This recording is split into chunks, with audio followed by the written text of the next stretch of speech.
All right. Almost ready for y'all. For those of you wondering, yes, I am streaming on both platforms, but there is a delay on YouTube. So, 30-second delay. Until I get more clarification. Let me say it like that.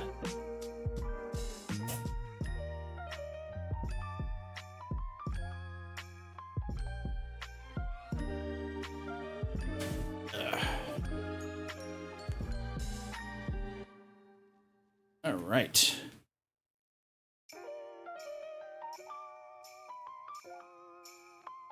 Let's get to the office, shall we?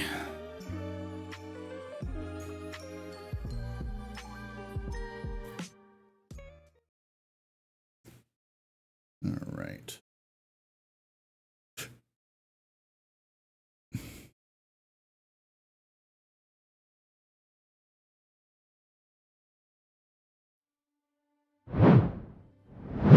Hello, and welcome. Yes, you finally caught one live, Dal. Oh, the anniversary. Well, yeah, it did. It was all right.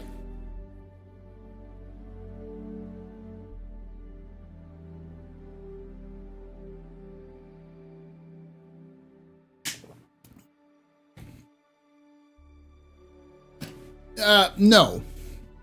Vicente. The question was, how are we going to make it so that I can still put it on YouTube and still go on Twitch?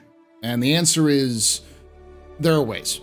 So, for right now, this is what's going to be until something else gets upset. You should see it on both. Hey, Alex. Astrophobus. All I gotta say about all of this stuff, especially for this coming monthly report, is I said at the very beginning of the year that you need to watch the Arena Commander team. They're doing something crazy. And I'm not a prophet. I am not somebody who reads the tea leaves and understands things. At best, I analyze, taking past experience with CIG and taking what they talk about and put them together. But all that's easy to see if you just read the monthly reports. You read the monthly reports, you can find out a lot of this stuff ahead of time, which is why we're going to do today. Glad to hear that there, Trey. Loving the time? Thank you. So all Pride Week is going to happen. Or Pride Month. Does this mean we can talk about the future from YouTube? We're talking from the past. When you're talking, I read it, and by the time I read it and respond back, it'll be 30 seconds from when I actually started it. So, yeah.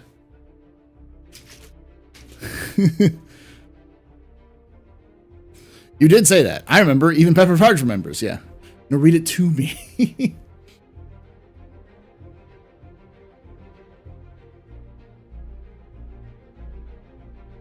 We're still sponsored by HelloFresh. So if you want to get on that HelloFresh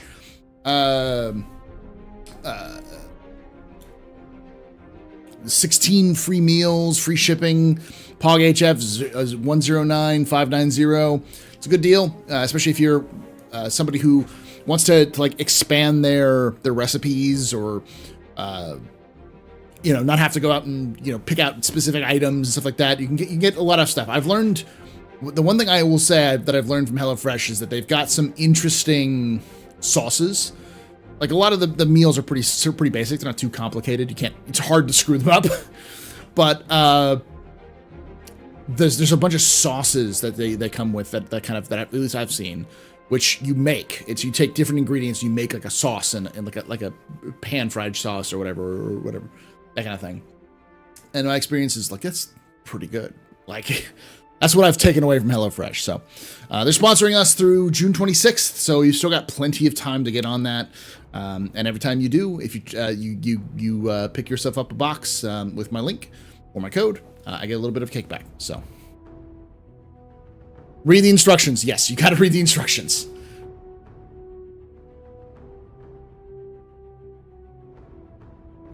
Hey, Aimless. Sauces, like spices. If you have the right sauces and the right spices, you can make any food good.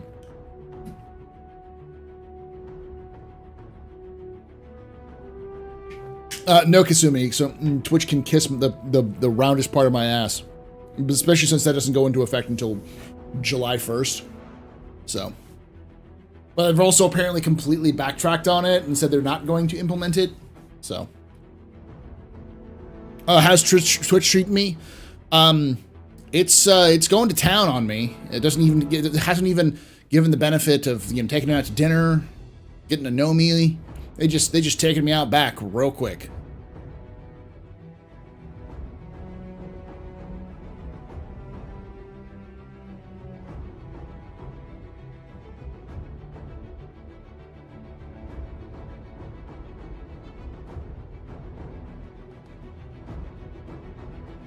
The sauce is just liquid spice, right? It has some stuff. Imperial Twitch, yeah. Hey, Paul. Been a while since I've been in the stream. I know you remember, but I forgot my first IT job, hoping to get a little experience and then apply for CIG in a year or so. Awesome. I actually know a couple people who work at the IT for CIG. It's a unique hell. You'll find it with IT that most of your job is PEPCAC. And I think it's PEPCAC, yeah.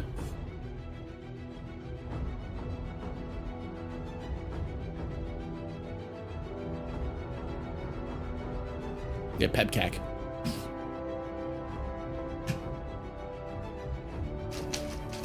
Hey, coffee.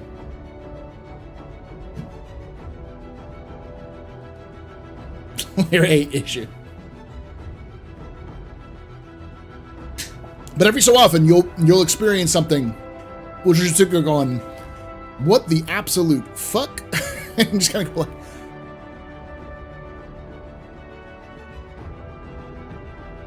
what? How did this happen? Hey, DJ, how you doing?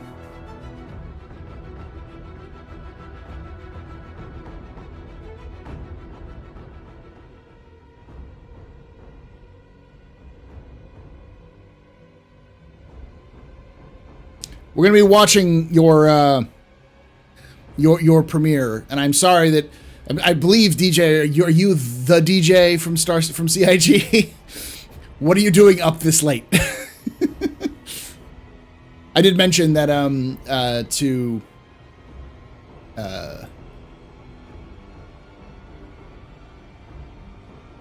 is that? To Duncan.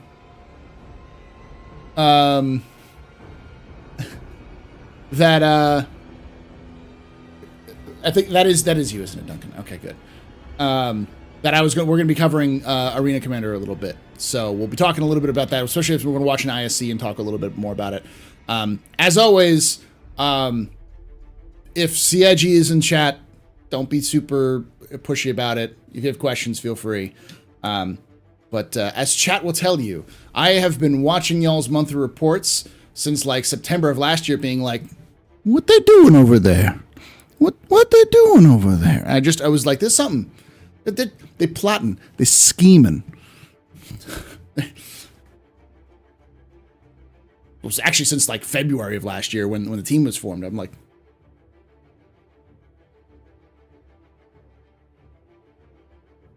hey Paul, what's best for you in terms of money? You keep subbing on Twitch, YouTube, or Patreon? Patreon's the best. Then YouTube, and then Twitch. And because Patreon, I get like 93% of the funds. Twitch, or YouTube, I get 70%, and Twitch, I only get 50%. But whatever is good for you.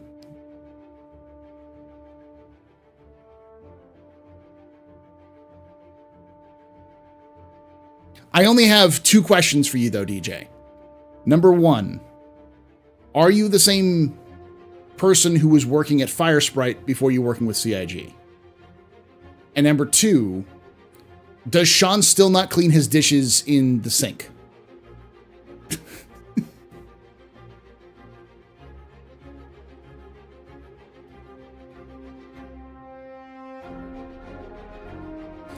I've always been fascinated when I heard you came over from Firesprite. I was like, that's a leap. That's a giant leap of faith. I'm glad you came over though. We're all very happy for the work y'all been doing. So.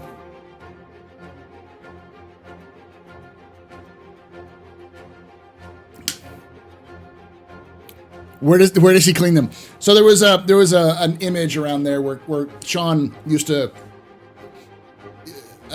Sean the criminal Tracy used to there was an image of him not cleaning his dishes. He would like at like a company kitchen or whatever. He'd like make his food and then like on like a dish and leave it in the sink and not clean it. And there was an image that was floating around of him looking all depressed, being like, he doesn't clean his dishes. I think it was just mostly a joke.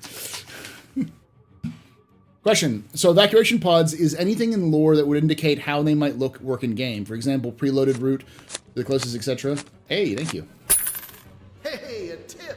Mongo, super chatted $4. Not much, but thanks for the content, man. Hey, man, you don't have to give any money. You watching it means much. Thank you so much, Mongo.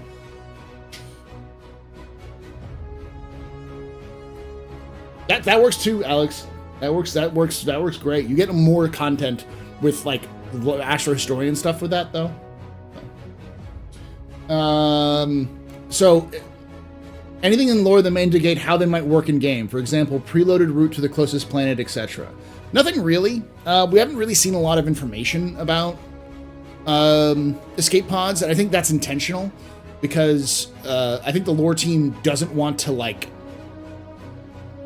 put the gameplay team in a corner, which they do a lot. Like they stay off a lot of the details because they want to make sure that the teams that are doing the gameplay aren't basically being like, hey, it was written, now you have to do it. They try to keep that to a minimum as possible.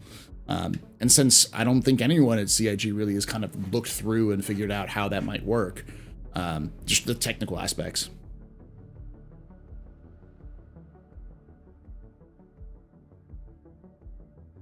Midnight mystery meat sandwiches on a flight line, Pendleton. Never did figure out what they were. Oh god. I remember, have they talked about FPS AI in Star Marine? No, not that I know of.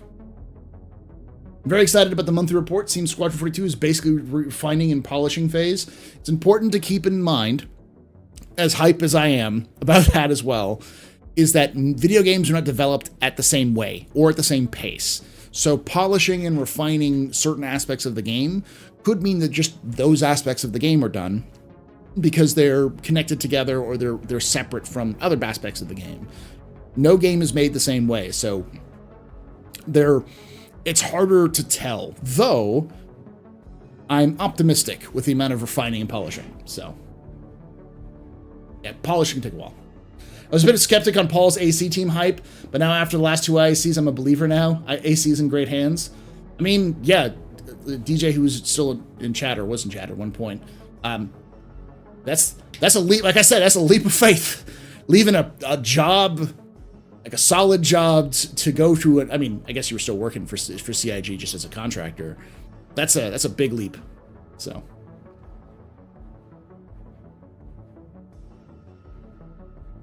And just so you know, DJ, before we get into the watching the video stuff, I'm kind of stringing it out a little bit just because I want to make sure that all the announcements are sent out to the people, and because it can take some time, so probably another 5 or so minutes.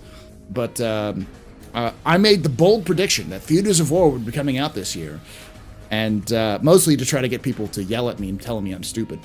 So. And I will say, for everyone here, I believe that Theaters of War is dead. Long live Theaters of War.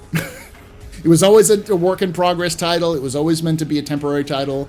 And I think it's been killed and rummaged for parts for good reasons.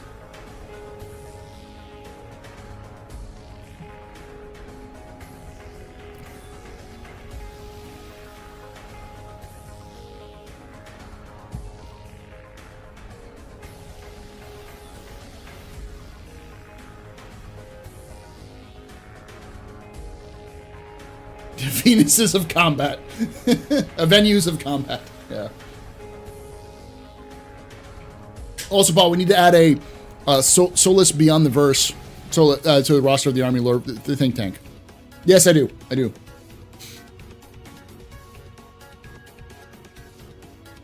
Hey, Joey. You never ask what's in the meat, and don't ask why it's always dry as fuck.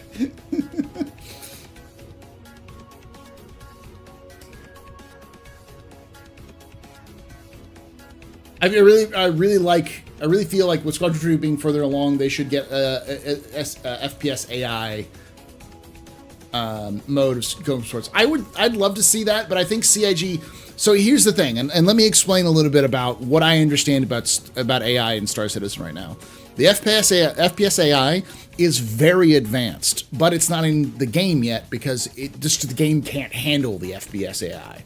And it's likely not going to be able to handle the FPS AI until after server meshing of some kind comes into the game. Just so they can increase the volume of AI and the complexity and all that sort of thing. It'll happen at some point, but it's just going to take some time.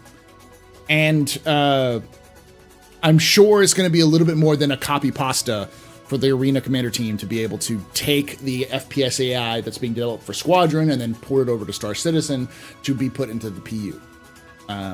But I think I wouldn't doubt it's going to end up there in a year or two, or not too far off from whenever it ends up in Star Citizen.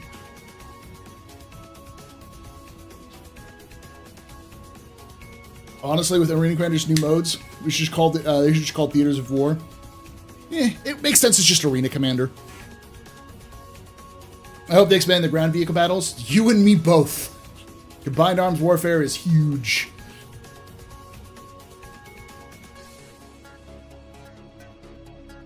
I can't lie. I am looking forward to Tonks, to Verse of Tonks. Yes, I too am looking forward to the the one tank Verse of Tonks. AC is its own game, Pappy. It's, for those of you who don't know, Arena Commander is sold alongside Squadron 42. So for every package, at least up until they removed Squadron 42 from the website, it was still the case. So we're likely not going to see Squadron 42 soon to be two tanks. Yeah, two tanks. Yeah. We're likely, I don't know if it comes back, it will be, but anyone who had purchased it before would still get access to it. And I think that would just be a big pain in the ass for CIG to have to separate. So I'm guessing that CIG will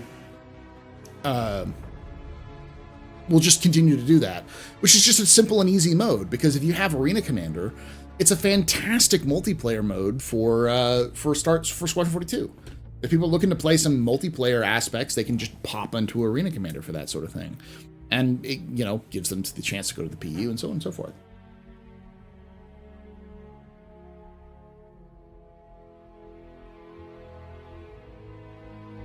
Awina Kawanda. Yes.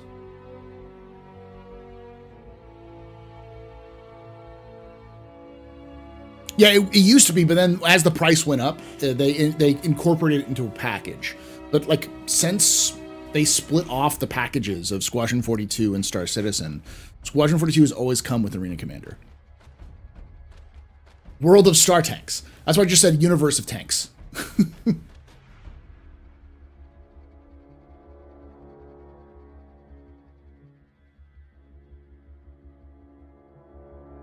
I don't doubt we'll see a kind of ground vehicles and stuff like that. Like we're gonna get the combined arms mode at some point. You got to remember that at the end of the day,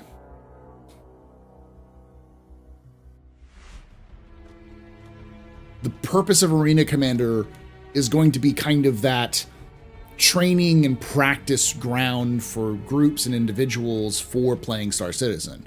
But it's going to be its own gameplay mode as well. But it'll have to evolve in a way that makes sense for it to evolve, or to function long-term in terms of the game. And so I wouldn't be surprised if we'll see things like custom matches, being able to edit loadouts and other things like that as for like custom game modes that players can create. I wouldn't say that we would necessarily see custom maps, but the Star Citizen community is incredibly talented. It would happen at some point, I'm sure.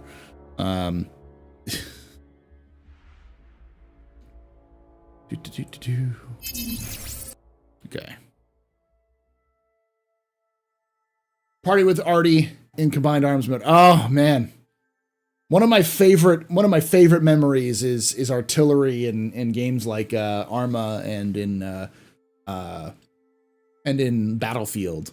Being able to like just rain down death on an opposing side at the right moment. It just mwah. More complex systems of rankings. Currently only have points ranking system. I'm sure we'll have some stuff like that as well.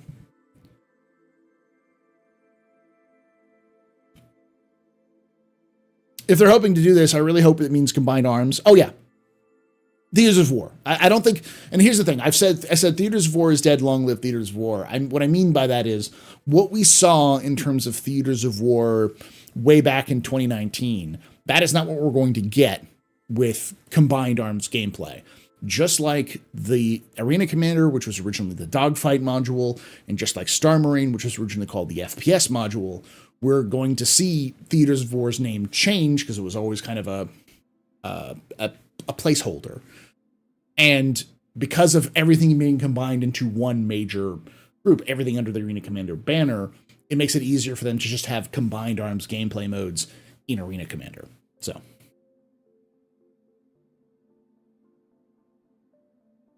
the Basilisk, I think, is the self-propelled arty in the Astro Militarum. Do we know? No, but apparently they're going to make an announcement soon about it.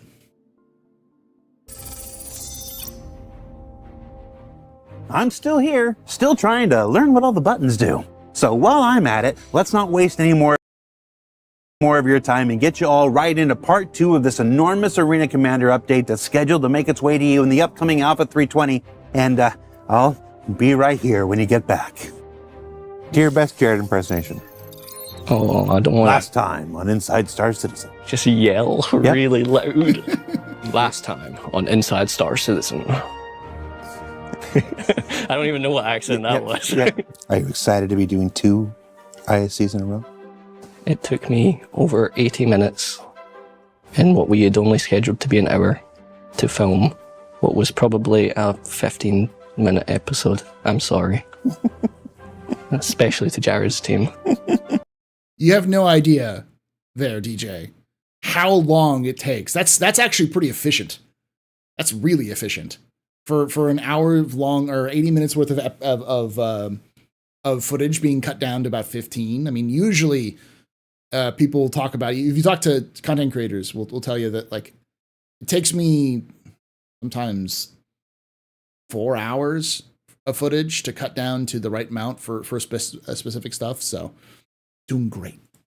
Sorry, guys. It's awesome to be getting such attention shone on Arena Commander, and I'm excited to finally bring it up to what I believe it has potential to be. I get pinged like every other week asking to put atmosphere in Arena Commander, and now they finally have it. They can stop whining. They're going to whine about something else. Oh God! Oh, you're gonna get hell for that. I can't stop the whining. God damn it! I hope you liked it. Ice cold. So last ISC we talked a lot about flight, but there's 2 other major parts that we want to be talking about here. And the first is FPS combat. So FPS combat in Arena Commander is so important because you need a place to practice shooting each other without actually dying for real like you do in the persistent universe. So we need to make that experience as close to the persistent universe whilst... I'm going to make the joke because I'm sure it's been fixed by now, but this is unrealistic because the grenades fly. Still having it be fun. They don't just drop to your feet. So you access Star Marine game modes exactly the same as we showed last week with the new front end, new lobby system, and jump straight into the action.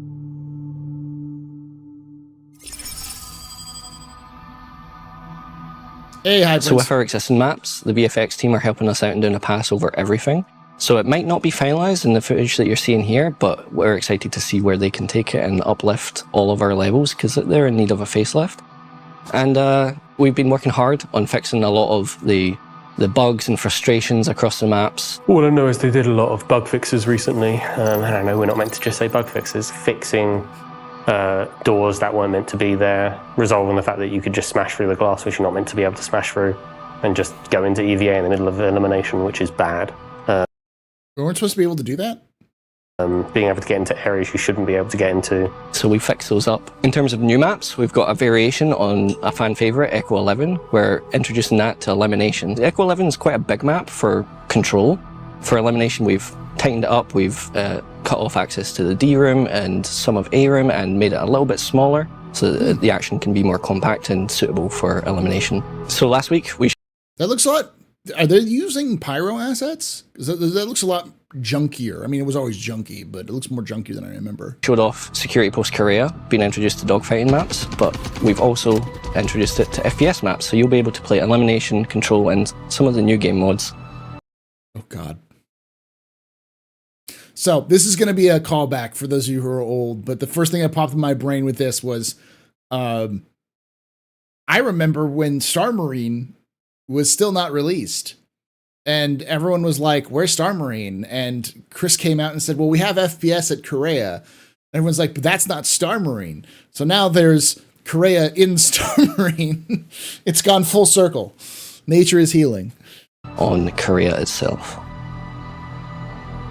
So to recap, for Star Marine, you'll be able to play on the Good Doctor, a larger version of Echo 11 for control, small one for elimination, and the same for Damien and get Damien comms, as well as... Ooh, Kleischer maps. That'd be a cool one. I would say Kleischer would be a good one. Jumptown would be a good FPS map. That'd be a fantastic FPS map, Jumptown.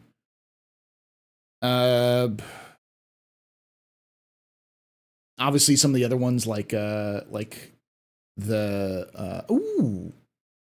could be something they could do. I guess they wouldn't do that. I was going to say, do the FLYSA wreck. Like the Montreal team had that FLYSA thing all done, but I think it's gone now. The Starfare. Pleasure would be a good one. Ghost Hollow would be a good one. Yeah, that's already kind of there. It's kind of easy. Obviously, anything from Siege of Orison would be a good one. I think, this is going to sound controversial, but I'd love to see an FPS map made out of the Olisar. Like current Olisar as an FPS map.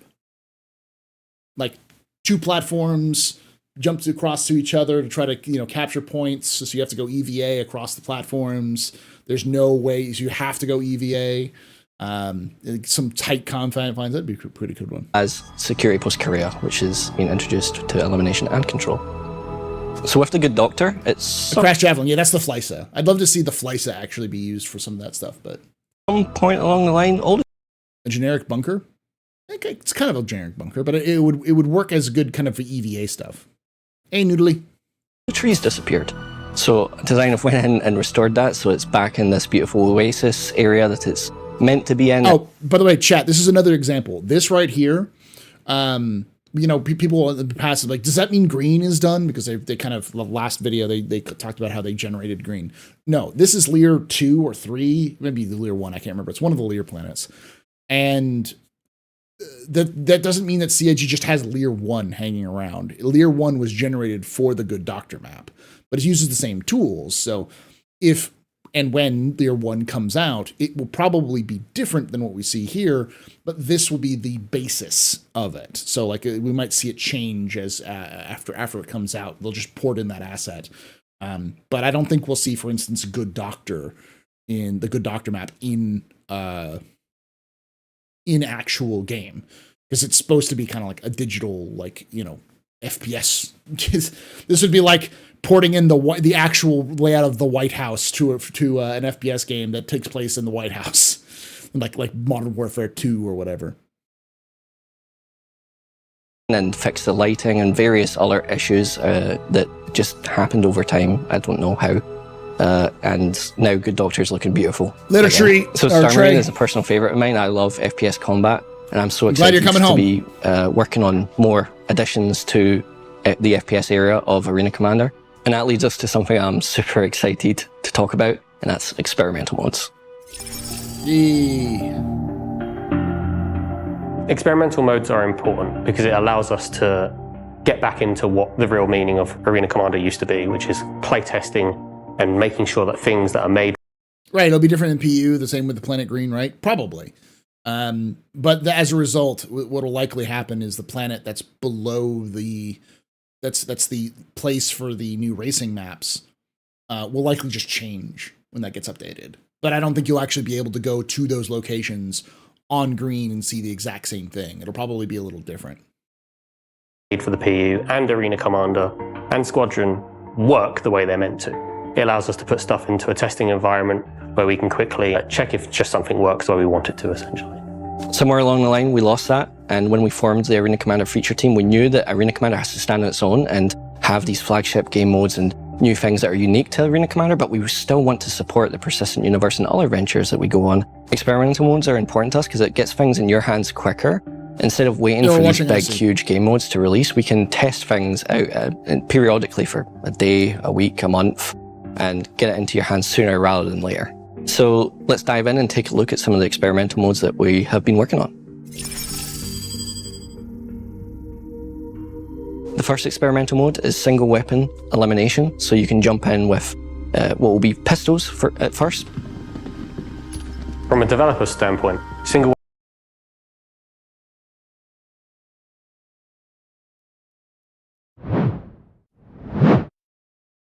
If you're going to do that, just give us the gravity gun. Just give us the tractor beams and let us beat each other to death with random bits and bobs from the level designs.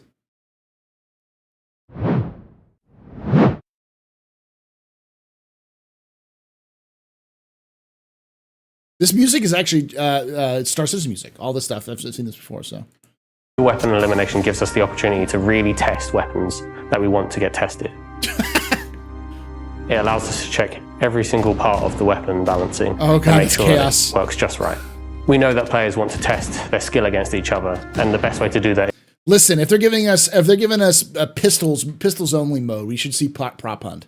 I will not rest until Arena Commander turns into Gmod. Is to make sure everyone's equal. So everyone gets the same weapons, everyone gets the weakest weapons in our first version, and they get to just see who's better than the other. With 320, we're introducing pistol-only elimination, and that will be the arc-light pistol, and it's a personal favourite of mine. It adds increased time to kill, and it came originally from playing with you guys, the community, and at the end of... Hold up. I'm gonna back that up. Originally from... Does he have a fire extinguisher on his back? He has a fire extinguisher. That's a fire extinguisher.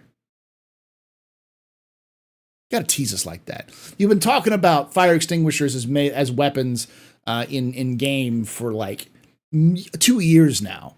There's more than that, because there was mentions of death by fire extinguisher in Theaters of War in like the very first release. Stop with the teases. with you guys, the community, and at the end of a long session of Star Marine, someone threw out the idea of like, what can we do, like a pistol only round? And I just had so much fun with that. We ended up playing for at least another hour. But why are we doing the arc light? Why can't we do the actual good pistol, which is the Coda? I'm not biased. Castech Arms is just the best weapons manufacturer in the verse. Fight me. So that mode is inspired by that. So for this patch, it's just pistols only, but we can change it up at any point. It's simple parameters. And if the weapons team come to us with a new weapon they want to test out, they want to get that analytic data, they want to get the fun factor, we can put it into Arena Commander, whatever that weapon is only, and see how you guys like it.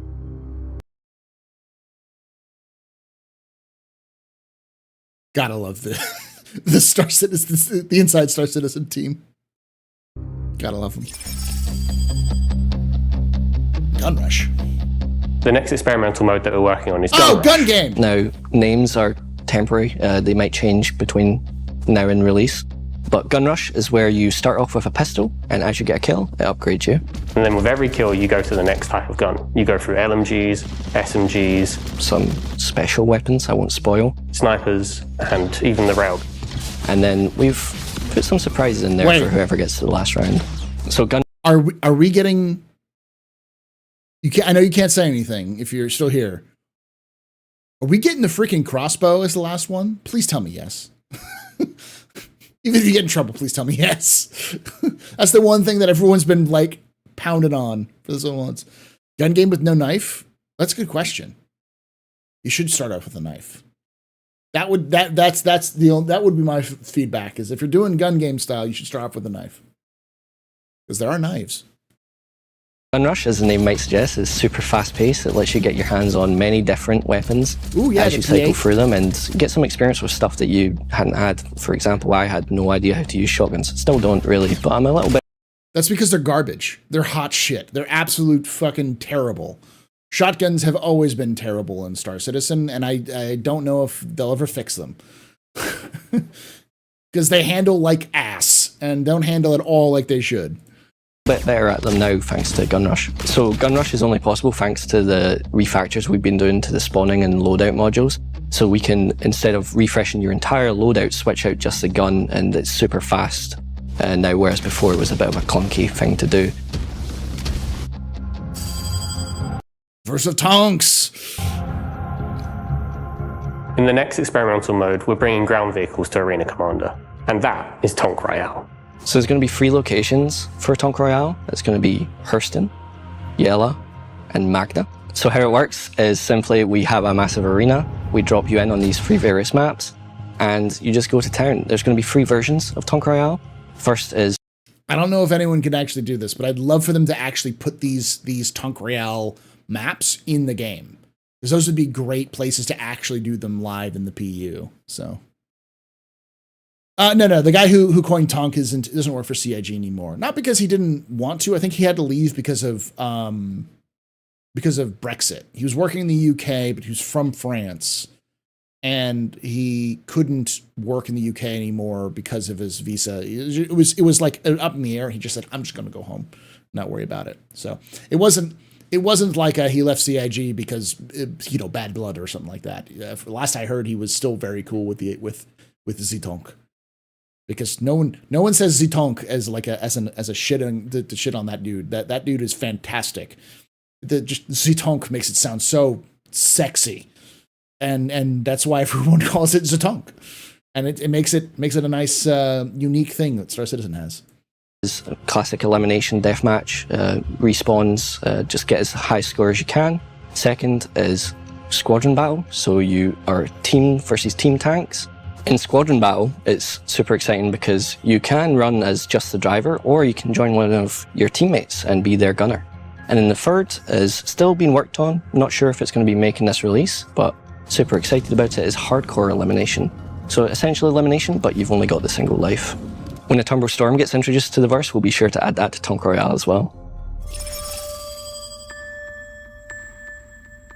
After 320, we'll also be finishing off our racing refactor, which allows us to make maps faster and merges PU and AC racing systems together. It's going to be a more streamlined process for us, our designers, and a better experience for you, less buggy on both ends.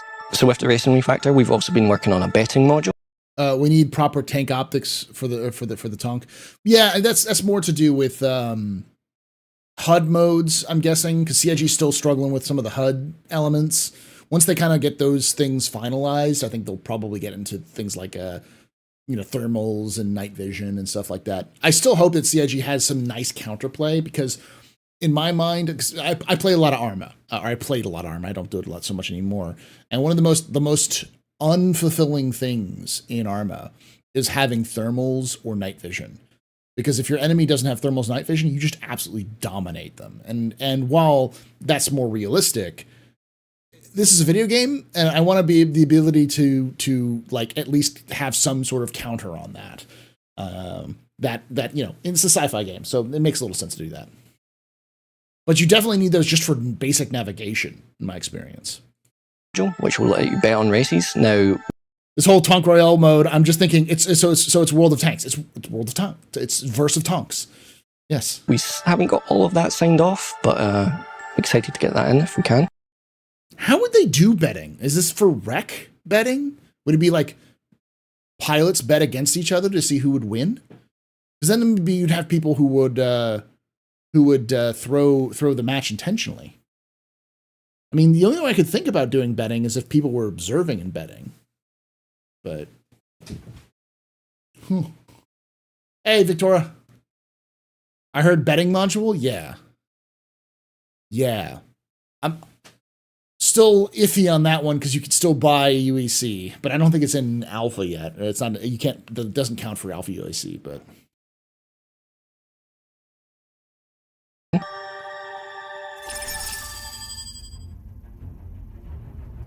So just like the persistent universe, all of these maps, game modes, and features need to have their own individual go no-goes. At the time of recording this, we've got some successful goes for Alpha 320 for the following: the new Arena Commander front end, the new lobby system, the new spawning system which allows for multi-crew gameplay, new death cameras and death recaps, a revamped scoreboard and scoring system, 4 new racetracks for the new Horizon Speedway, Old Vanderval, Rickard Memorial, Defford Link and Halloran Circuit, in addition to the 4 PU racetracks, the Snake Pit, Miner's Lament, Yadar Valley and Icebreaker, the Jericho Station dogfighting map, Security Post Curator with dogfighting and FPS maps, the new Pirate Swarm Final Wave Capital Battle.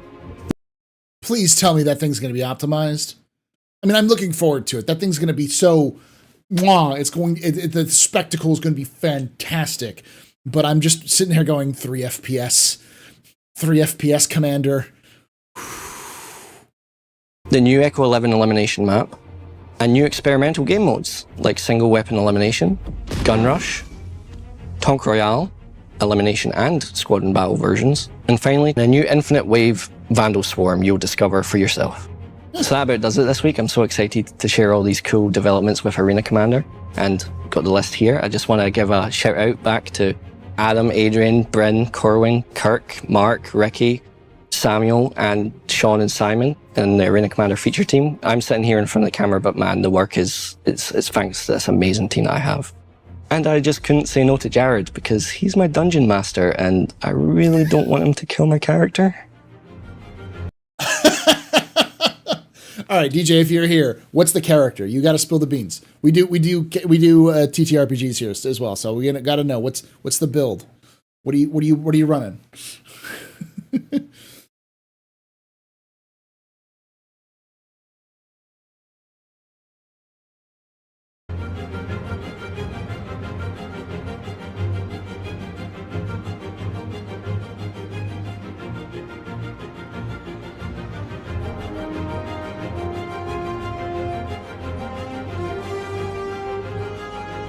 Told y'all. I said watch the Arena Commander team. No one believed me.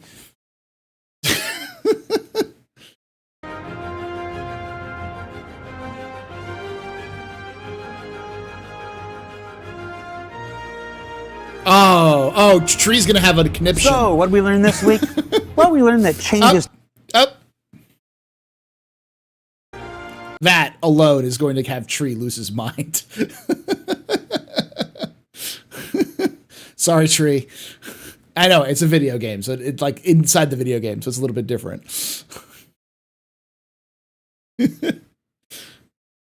For those of you who don't know, Tree is very much a stickler of it doesn't make sense for the Javelin to be able to go down to the gravity well of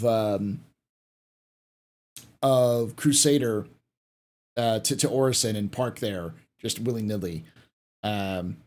Without things like SRVs and stuff like that. So the idea of having Javelins show up in atmosphere just makes it... VTOL's a Javelin without them.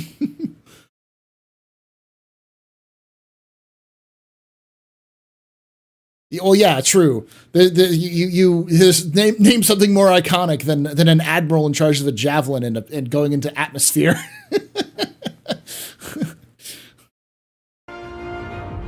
So, what did we learn this week?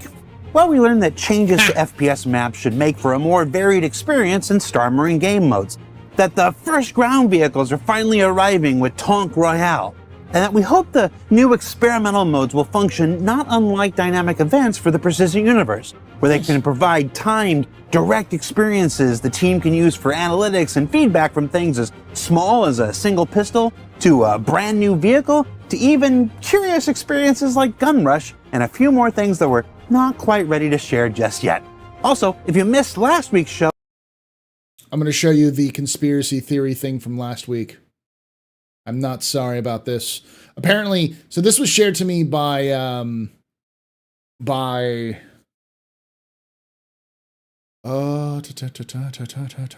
Shiny Hobo. And we showed this last week, and I was like, I'm pretty sure this is true. I'm like 90% sure he's right on what that was that was showing. That blurred out thing was showing. And yeah, I'm looking forward to it. So, because apparently it's gotten around to the point where it's actually been to the leaks Discord.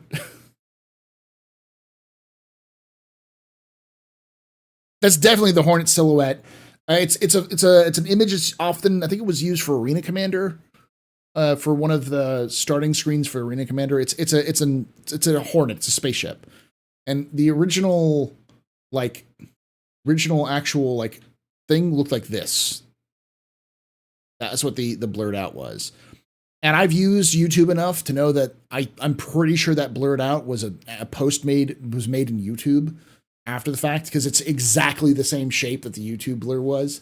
So it's like they went all the way up to the point of publishing. We're like, oh, okay, we need to blur that out. Someone caught it, so they blurred it out. No, that was a different blur. I'll show you here. Pixel by pixel analysis.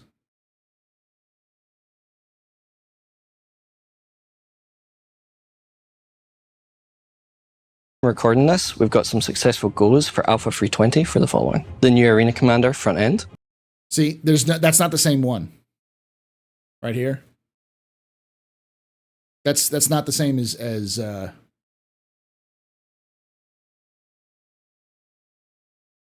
this. And it was right here.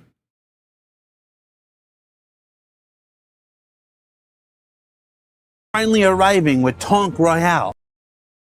And that we hope the new experimental modes will function not unlike dynamic events for the persistent universe, where they can provide timed, direct experiences the team can use for analytics and feedback from things as small as a single pistol to a brand new vehicle. No, it wasn't changing. They had two different, it looked like there were two different screens. Like you could go between two different screen heads. So, and that was on one of the screens, because obviously if you have that many game modes for different maps, or just that many game modes alone, because right now it's duel, battle royale, squadron battle, team battle, elimination. There's like I want to say there's like 7 or 8 modes, plus all the new modes that they're putting in there. You just have to have more than those 9 screens. Vehicle to even curious experiences like Gun Rush and a few more things that we're not quite ready to share just yet. Also, if you missed last week's show, go check that out and see everything else that's coming your way from the new Arena Commander feature team in the upcoming Alpha 320. There's some fun stuff in there. For Inside Star Citizen, I'm Jared Huckabee. Thanks for exploring the process of game development with us, and we'll see you all here next week.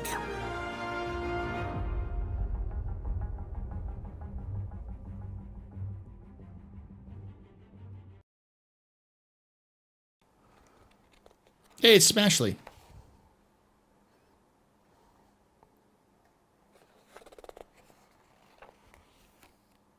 He's got Trapper Keepers.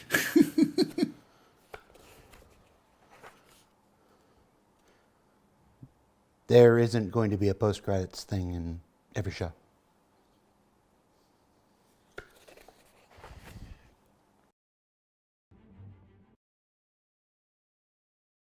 Still gonna watch it. You can't tell me what to do, Jared. You're not my DM. Is he wearing a glove? He might be. Those are Trapper Keepers. I don't need to. Do they even make those anymore? Which is itself a post-credits thing, yeah. So, overall, my thoughts. I'm going to be doing a video on this one, just kind of... just because I feel like it's important to do, because I was the one who said watch the Arena Commander team.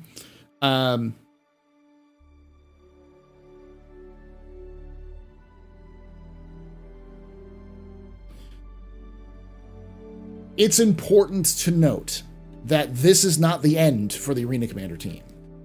CIG built a pretty sizable team when it comes to the Arena Commander team, and when they first put them together, it was very... because they put it together, I think, last February. Not like this last February, but February 2021. Or 2022, I want to say. And that was a pretty big indication that CIG really wants to get this done. My thoughts on it so far is I'm really looking forward to the Pirate Swarm, the new ending of the Pirate Swarm stuff. And especially for training, for ship-based combat. My only fear is that it's going to just lean into the light fighter meta even more. So I really hope that the experimental game modes allow for more of experimentation, for actual balance to be done, for things like the Hornet, the Saber, the Vanguards, the ships that kind of get left out, even the Buccaneer, which is itself a light fighter, but not really done so.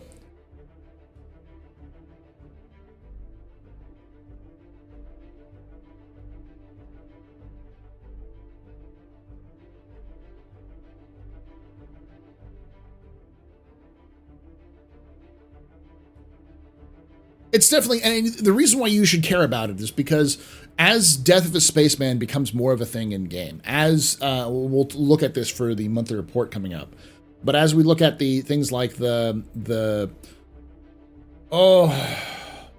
player status, I can't remember the name of it. It's the next version of health and stuff like that, including radiation. As that goes forward, where we see like degradation of bodies, degradation of armor, degradation of weapons and ships, and how all of those kind of things linked in together. As we start to see a lot of that stuff coming out, and as regens start to cost money because you have to have insurance for them, the insurance system starts coming online, which I know sounds like it's a far time away, a long ways away, but I think it's coming in sooner rather than later. Arena Commander is going to be the place you're going to go to for that instant action. I know a lot of people are like, well, what am I going to do if I want to fight? It's like, that's what Arena Commander is for. The problem is that Arena Commander was a joke and had been a joke for several years up until the last two, because they just stopped caring about it.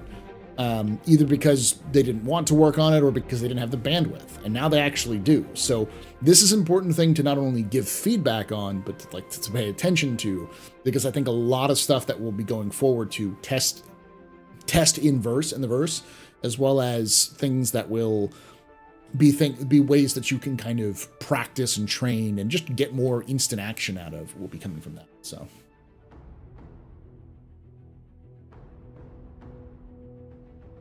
Astrostatism, thank you, Fishy. Duncan tweeted, for a few people who've poked about why a mute option when there's no chat VoIP in Arena Commander, I completely forgot to talk about this for this episode. Global team and squad text chats as well, and team and proximity VoIP will be in AC. Yes! Yeah, I just assumed that was the case, but...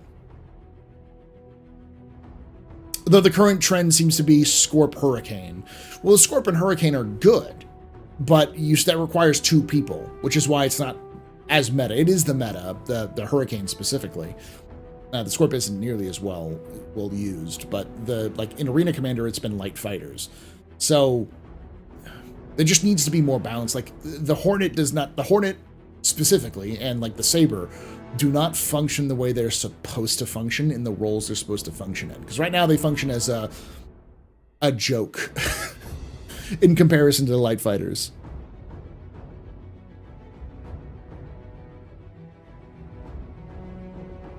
Ironically, the new Arena Commander might be where Squadrons flopped for me.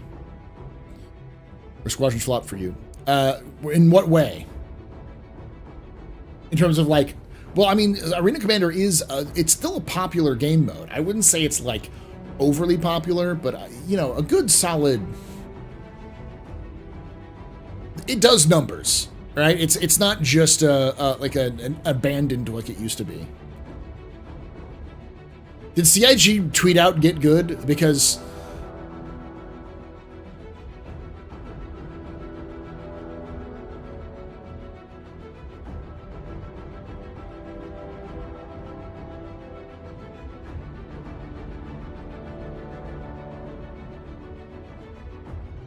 or are you talking about the one that I tweeted out that CIG literally said, get good?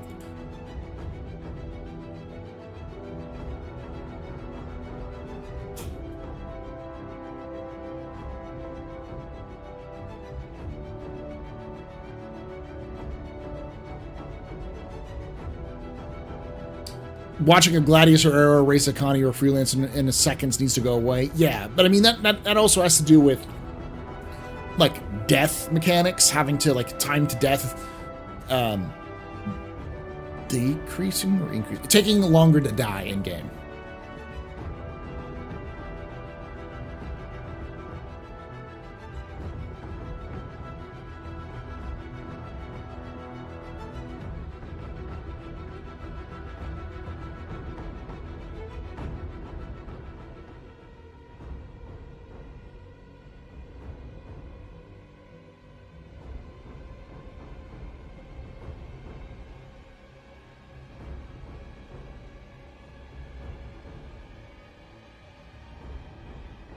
Dodgeball with Picos, yeah.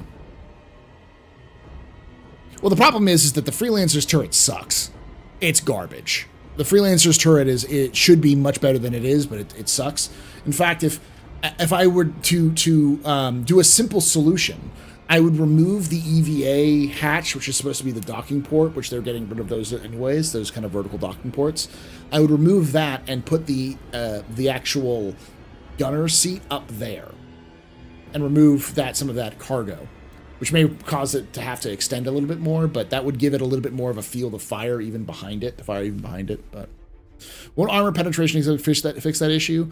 It will to a degree, but you're still going to need to have balancing with maneuverability, with things like, what are they called? The capacitor gameplay, overheating, degradation. Like, you shouldn't be able to slap the biggest, toughest, longest, like slapping a cannon, like a size 2 cannon on a ship that's as light as a light fighter should cause significant damage and or disruption of maneuvering.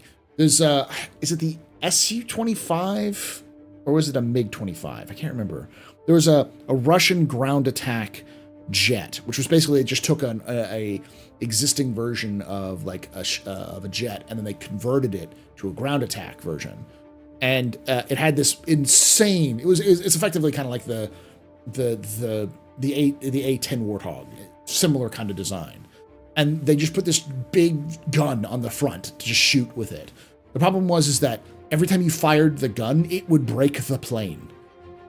The Su-25. Is it the MiG-27? MiG-27 is what I'm talking about. I couldn't remember the name of it. I knew it was a Soviet plane in the 70s or 80s. But it was around the same time as like the A-10, because they wanted to have their own. And stuff like that needs to kind of go in there as well. Because, you know, a light fighter shouldn't be able to just slap the biggest, meanest guns you have on it and then just go high win. It needs to have some like downside. You put that big gun on it, you might win, but you're coming home with like 200 credit repairs on that thing because you just fired the gun once.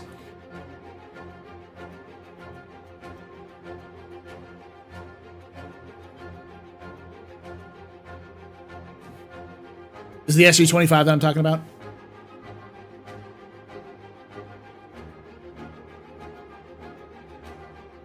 Short of rolling the dice and getting a hard kill on the ship, I'm hoping shipwrecks don't become volatile bombs you can shoot a few times and explode in the future. That's my hope as well. So all in all, I'll be making a video talking about it and why you should be paying attention to it and why it's a why Arena Commander is an important addition to the game, even if you don't want to play it a lot, because it's going to give you that instant action that you won't be able to get going forward with Death of a Spaceman becoming more important, especially the active future seasons teams.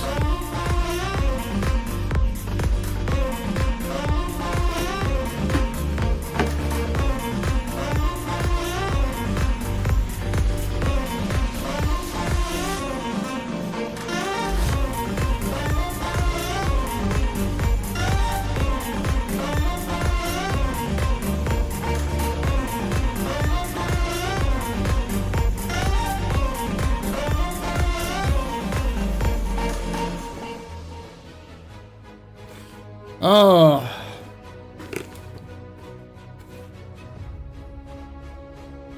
Thank you so much, Warbot Nix, for that raid. Welcome everyone from Warbot Nix stream. My name is Paul. Welcome to the office hours. How y'all doing?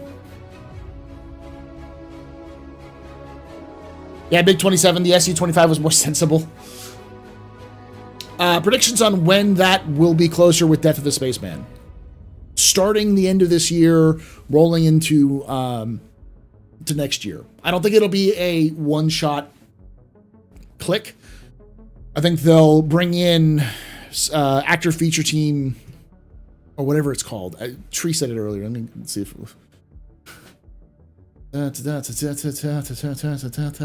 actor status system, or Fishy said it. Yeah, the actor status system version 2, which has been in the works for a while. When that comes online, which I don't think it's 320 is when we'll see it, but I wouldn't be surprised if 4.0 it hits or shortly after 4.0, which again could be early next year, it could not be. I think that's will come online, and then we'll start to see slowly CIG will add more punishing things, like they'll take away the respawn mechanic where you have to pay for each respawn, or you have an insurance you have to pay for.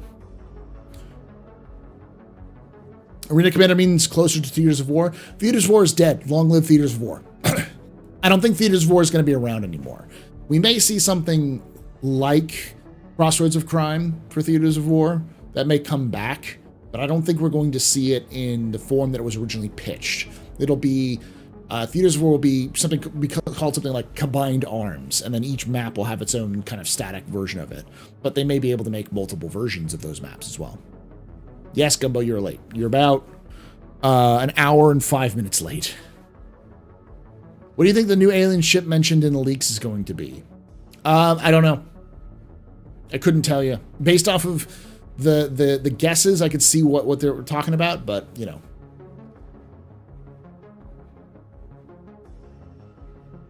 Hello, we are here, Professor. Professor, for our night class. Good there, Warbot. If you have any questions about lore, feel free to ask me too. I love that.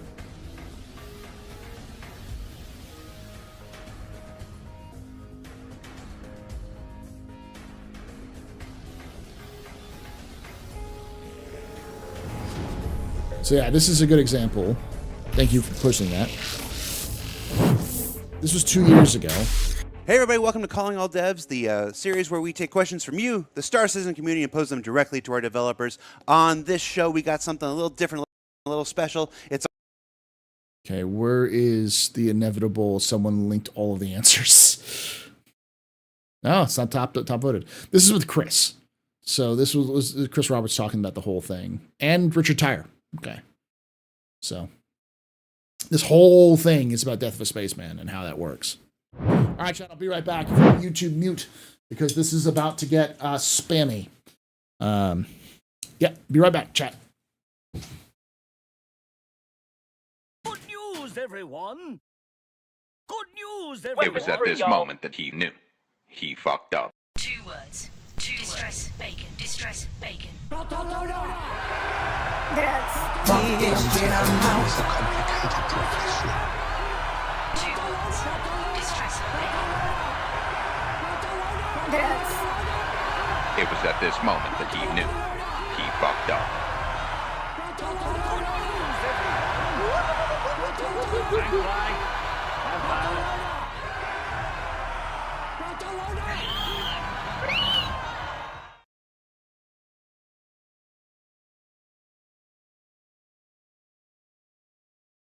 Drugs.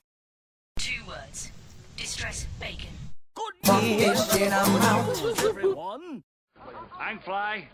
I'm Pilot. All right, stop it. No more fun. Distress bacon. Drugs.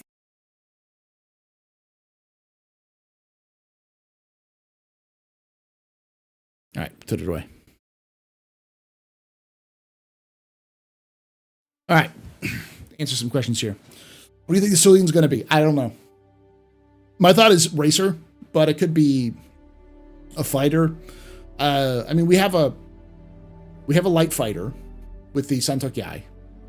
We have the medium fighter with the that's the Santok Yai is the medium fighter. The Kartual is the light fighter. We have a transport with the Raylan, the Cillian. I don't know.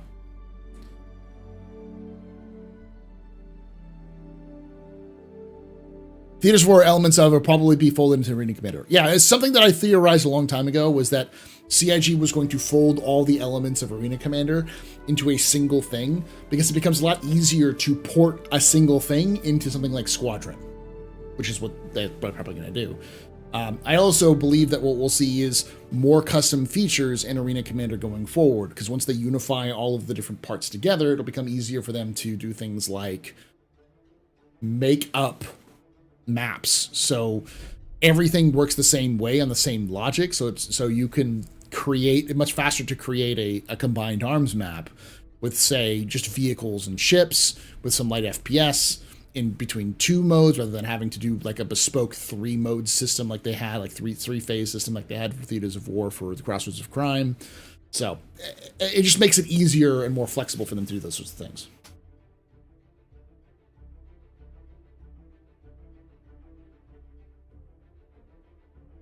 It talks about interior. Not necessarily. You could have the 350R has an interior, and it's a racer. But I don't know if it's a starter. There's not enough information other than the name to go off of. So sorry, I got busy mid ISC watch and caught up. The D&D character is Rogue Phantom Alwyn with a rapier. First time playing. Nice. No matter what anyone tells you, play your character the way you think your character would play and have a good time. As a lifetime DM, been doing it for a long time. Just learn to love it. And I've played with Jared. I actually played it across the table from Jared kind of thing. Not really across the table, we're online. But Jared's a fantastic storyteller, so. And he puts way more effort into D&D than I've seen any other, excuse me, DM, so.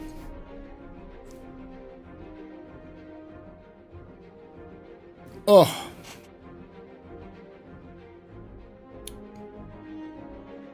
Well, prepare to be disappointed because CIG's addicted to light fighters, like WoW is addicted to raids. I don't know. You watch the Hammerhead Astro Historian. Do you think they'll make ships you talked about that the Hammerhead replaced? The Gwyn class? Maybe.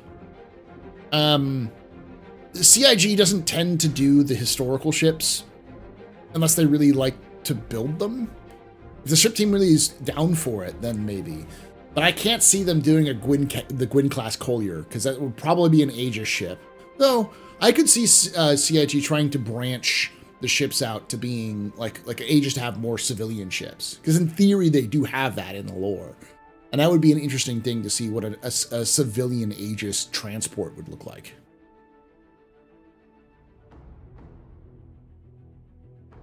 Somewhat of a lore question: is there a reason that Stanton has super high collection of British people, like 4 out of 5, or is that just design needs some additional accents? In my opinion, I agree. There's no explicit reason why there's so much British accents. The actual answer is because CIG has access to actors who are British, and a lot of their studio main stuff is in the UK. So, but I think CIG will figure it out as they go along, but it's just not a priority right now.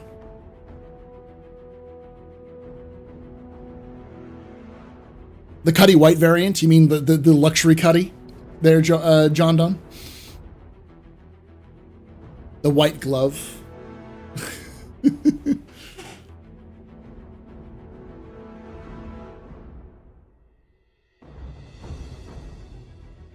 Golden Shoilet. DJ, if you're still here, because I know it's late, so you need to get to bed. The only questions that I would have is how frequent are experimental modes are planned? Is it just, and I know it's going to be a combination of experimental modes for ideas you're running for Arena Commander, but will it also be, and for like stuff that this PU team wants to test out, but are we talking like, can you add like an experimental mode in the middle of say 319.1 or like coming out in 320? So like in like say 320.1, could you just drop a new one, or like in the like between 320.1 and 320.2 could you just add new experimental modes? Or is this something that's like locked to updates to each one? Well, it's just the UK is where their main office is, and it's also where their motion capture team is, which means that they probably have some sort of audio location there as well. That's just where it is, and so they're going to have more accurate British stuff. Star Citizen Forge. I don't know if we'll see a Star Citizen Forge. I'd love to see a map editor, but I don't think we're going to see that until, at the very least, we get buildings in Star Citizen PU. So,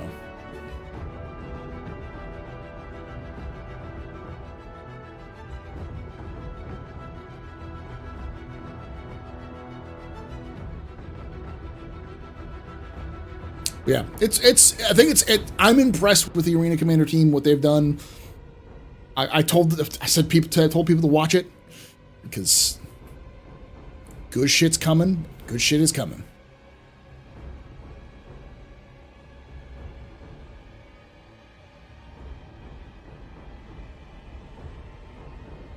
Why are all criminals Australian? I mean,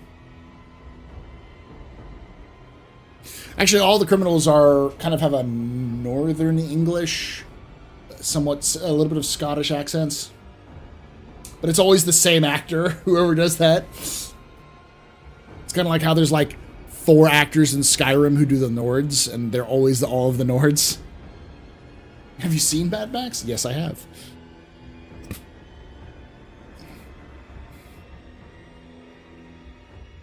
Yeah, they do have a full soundstage. I haven't gone over the monthly report yet, no. Rastar, yeah, the map maker. But I don't think... I think if... I hope that the Arena Commander team will be able to take Rastar and help us and give us the tools to make our own maps, or to at least edit our own maps. That would be cool. But I don't think we'll be able to have like ground up map making kind of thing.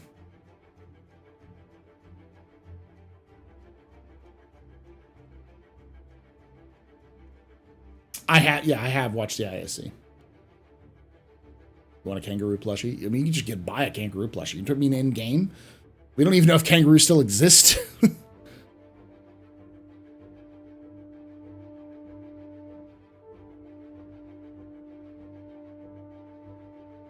I've been watching historian stuff lately. Really well done. Thank you for watching. I'm glad. I feel like it's finally getting to the point where I would. I actually am proud of it. I'm actually happy with it because for so long, like I just hadn't been doing well, and now recently, you know, I recently released a bunch of stuff that was pretty big on.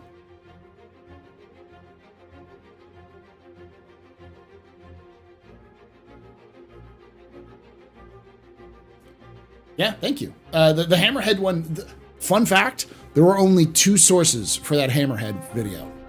Only 2. The Hammerhead, let me pull it up. Let me pull up the Hammerhead for y'all, so you know what I'm talking about.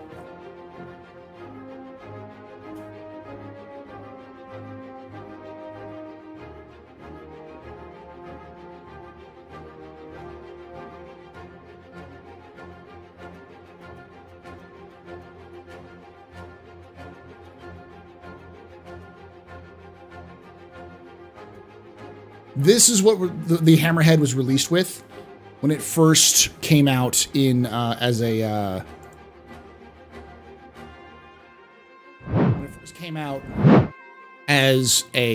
ship. This was the brochure it came out with.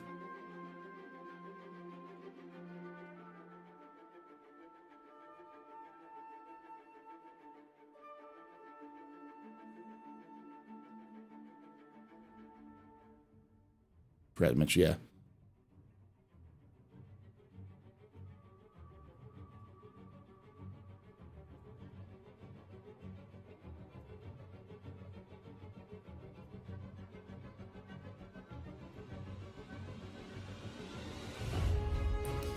It's 6 pages, like side pages of just lore.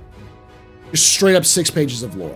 Plus its size, and you know, compared to the Polaris and the Idris, you can see there's some other stuff in there which I pulled from there as well. But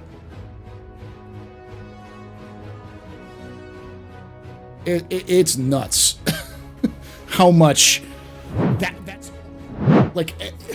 That's a lot of information. CIG rarely does that with their ships or any specific topic. So.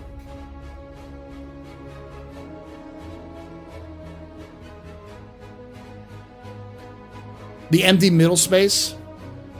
I swear to God, I'm going to get more comments on why does the Hammerhead have the empty middle space than anything else. The answer is, I don't know. It's not mentioned in the lore. It's just an empty middle space.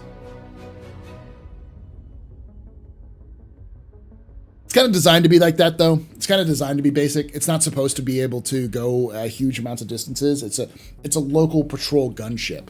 At best, it's supposed to kind of scout ahead of a fleet during fleet movements. So,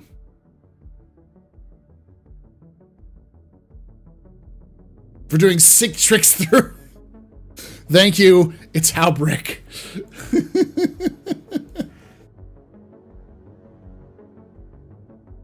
How you doing, buddy? Good to see you.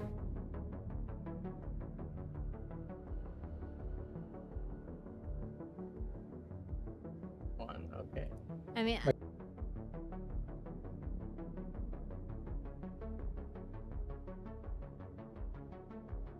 I swear to God, I'm not bothering Jake, Brick.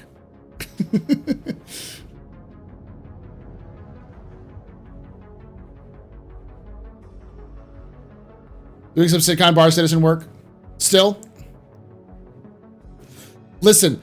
I've been bothering Jake since before they worked for CIG. All right. I've been bothering Jake before it was a trend to bother Jake. You can take away my space suit. Cheers to that. Hopefully everything's good on your end, though. Ugh. But you can Never. Ever. take away my space game.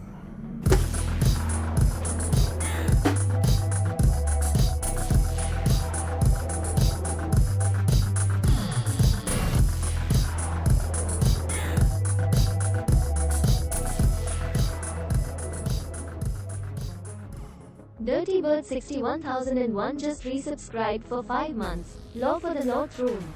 Thank you so much for that. 5 months of support there, Dirty Bird. You are very important, Papa. Very impressive, Pisser. Very pedestrian. This is your fault. Your booze around drinking night. Shots and cheers in chat, y'all. Shots and cheers.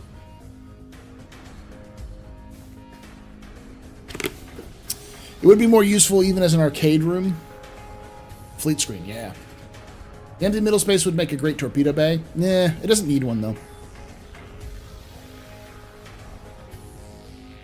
Don't talk about the Redeemer to me, eminence. Don't talk about you don't bring up that trash can fire in my presence. Hey, Dirty Bird. Yeah. Oh, hey, I need a helmet like that one for the Northeast right now. I don't think it would help you much. It should have an armor, I think. They are updating it a little bit because they're giving it a what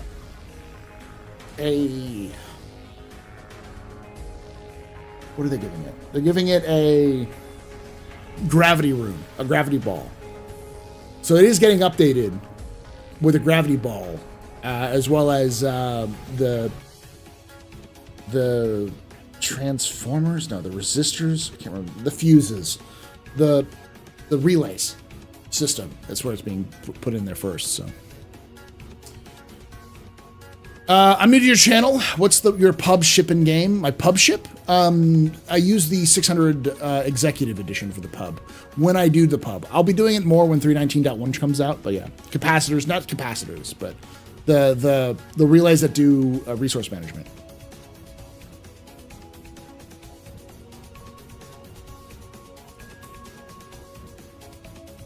They're updating it because a monthly report talked about environmental radiation, and that's the first place to test it out is in that engine room. Huh. Yeah, that makes sense. I mean, the Hammerhead seems to be a big testing ground for larger ships for CIG. Does the 400 has a small gravity ball, right? The blue sparks in your lungs are not service related. Oh, Croker. I know someone who served.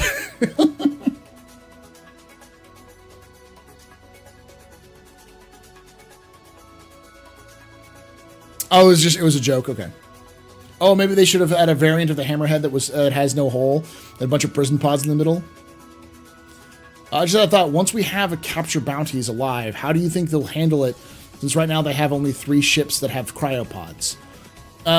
They'll probably do a couple things. You could probably purchase cryopods as a standalone item. Like, I'm almost certain you'll be able to buy smuggling containers, which will like spoof whatever's inside of it. They'll have a series of tools you can buy that will assist you, but without the bespoke kind of cryo bays that you have on the smaller ships and the restraint bay you have in the Hawk and the multiple cryo bay stuff you have on the Blue. I think you're going to end up with it's going to be a lot harder to keep because you're going to have to have some sort of power system to keep them running. So. Yeah, the Hammerhead needs an armory. Shielded cryopods to hide the signature? Maybe. They'll find some way of doing it. Oh, no, I know there's a lot of vets. Star Citizen is filled with IT people and vets who are now IT people. That's just how that works. Or people who are in technology in general. I hate the Redeemer. Don't you do that, Mount Stunner. Don't you do that. Don't you put that voodoo on me.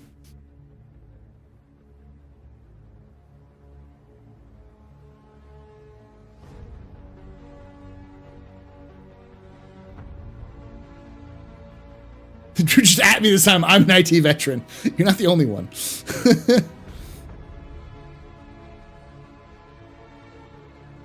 That's a good question, Jordan. I don't... Well, they do think they'll let us sell players to slavers. I don't think that's going to be a case. Because...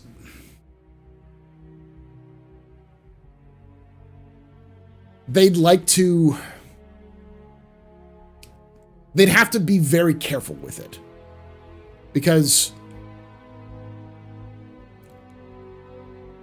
there's going to be a problem, and this is a problem that CIG I don't think is handled yet, which is players will knock each other out, drag them and put them into a cryopod, and just leave them in a cryopod, even if they're not wanted.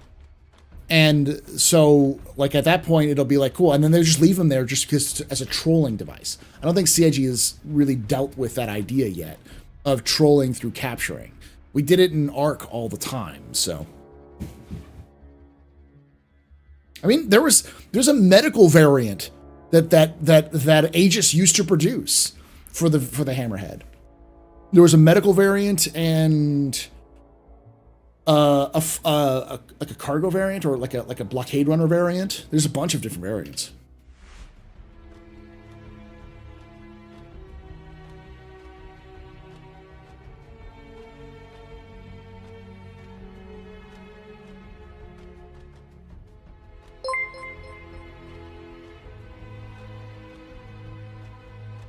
Thank you for gifting 5 subs there, Mr. Gold Ember. Hopefully it doesn't break like it did before.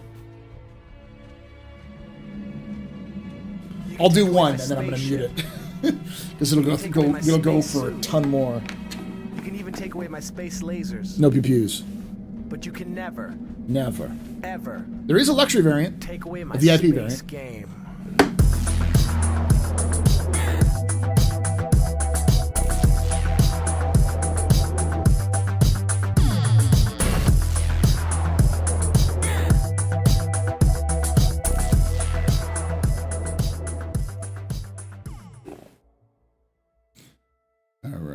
Thank you so much for gifting those 5 members.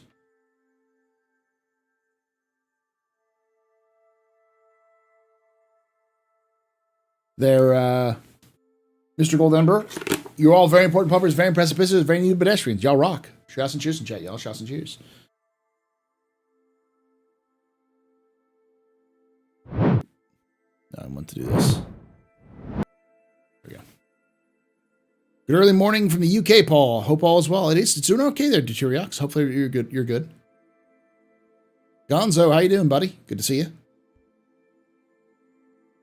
So how that's going to work, if I'm captured and in a cryopod, am I going to have to wait to get delivered to prison? So the way that they've talked about it for prisoners is pretty simple. You have 2 options. You can wait to go to prison, or you can give up. And then the idea was that you would just be teleported to prison automatically. So you could wait to maybe get rescued by friends if you have friends nearby who can help you out. Or you can just give up and just do your time so you don't have to worry about waiting for what they do. And I hope that's going to be basically the same thing they do for like when you're downed. You can give up and get respawned. The easy answer is if a completely legit player gets captured by another player and thrown into a cryopod and just as kind of being trolled, they would also need some sort of give up mechanic, and they either have to have some sort of similar experience with the whole slaver thing, which I don't know if would work or not, or just like respawn back in a bed as if like a regen. Enjoy No School? Very much so.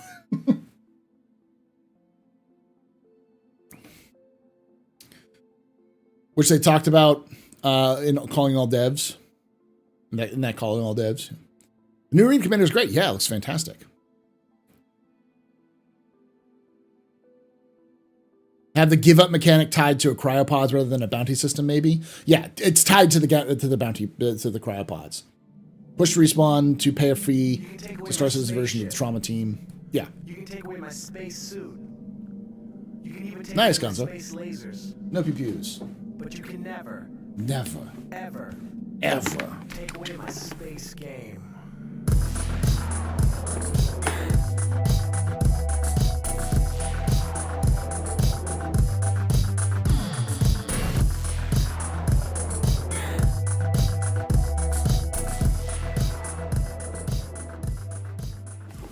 RD Madeira just resubscribed for 25 months. RD Madeira, thank you so much for that Twitch Prime for 25 months. You're a very important popper, a very impressive pisser, a very neat pedestrian. You rock. You can take away my spaceship. Spaceship. You can take away my space suit. Suit. You can even take away my space lasers. No pew-pews. But you can never, Never. ever Ever. take away my space game.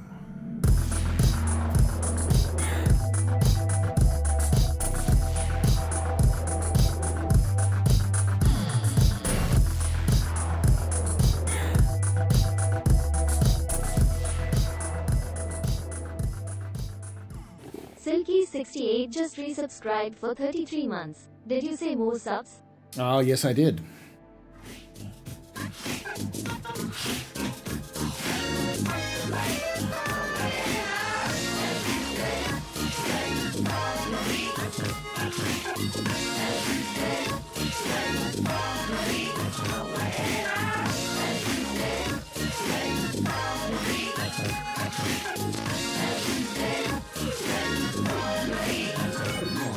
Silky68 just gifted 5 subs.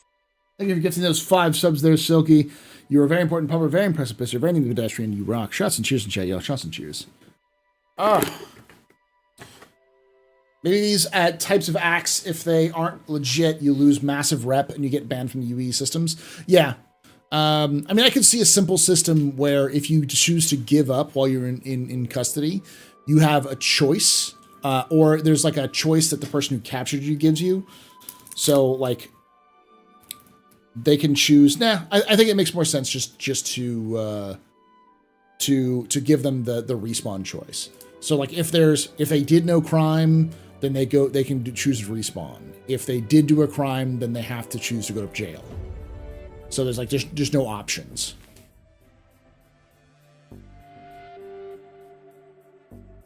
So Paul, is there lore about actual towns in Stanton, or are we waiting for another planetary system? There's no lore yet, but there will be. CIG just doesn't want to write lore for something they don't know if it's going to happen or not yet, so. Be gay, do crime, respawn in jail. Yes, that's how it works.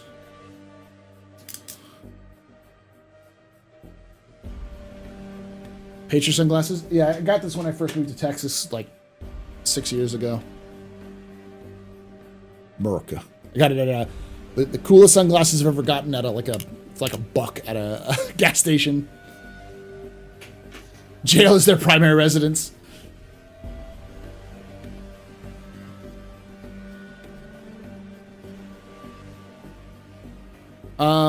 Players in Cryopod should have to put on an arcade game like Hyper Vanguard Force to complete the high score. Whoever holds the high score will get Cryopod Champion Spectrum Badge. Oh, God. We need to get you a Mighty Heidi Star Citizen helmet. I mean, I can talk with her about it.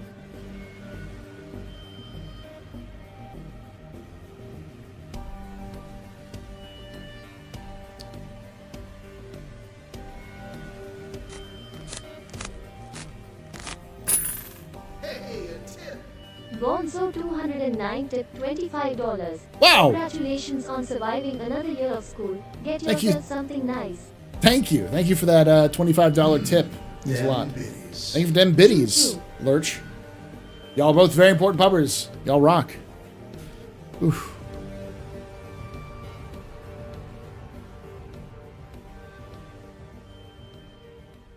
What's your eye problem? Patriotism. No, I'm not on YouTube, Alphonse. I don't know what you're talking about.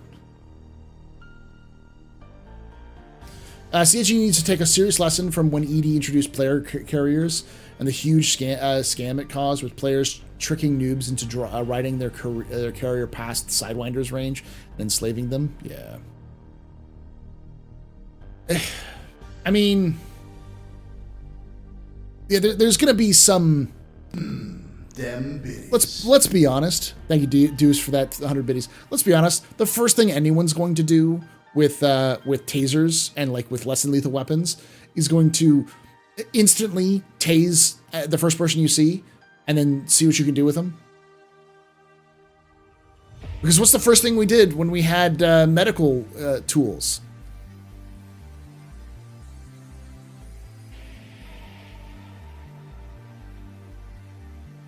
We OD'd people. That's of course what we're gonna do. We're gonna do some stupid shit.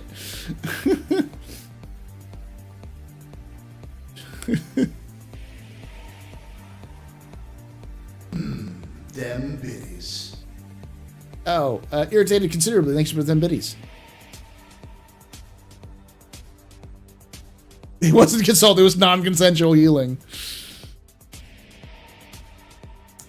Yeah, I get what you're saying there, John Dunn. You want it to be brutal as long as there's consequences. But I don't think we're going to have consequences when the first versions of Bounty Hunter 2.0 come in. So the question is, will CIG be smart enough to disable them in Armistice zones before the first implementation this time? Of course not. But I don't think it's a matter of CIG being smart. I think it's a matter of CIG looking to see where the chaos happens. They'll know exactly what they're doing. I'm gonna step right back, chat. I'm gonna give you all your precious stuff. I'll be right back. Then we'll do some preview.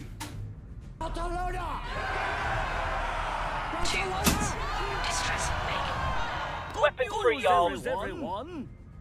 2 words. Distress bacon. Good news, everyone. I'm just an old-fashioned cowboy. I'm just an old-fashioned cowboy.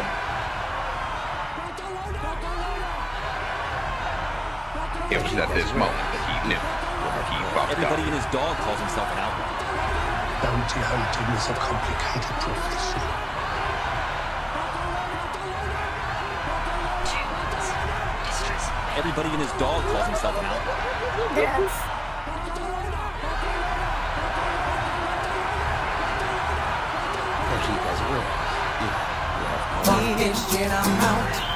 Bounty hunting is a complicated profession. 2 words. Distress. It was at this moment that he knew. He fucked up. Weapons free, y'all.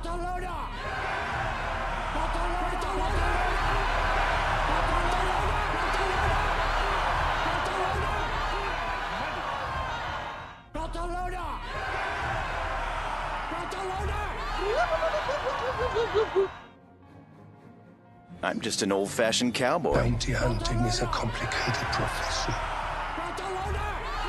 Good news, everyone. 2 words. Distress bacon.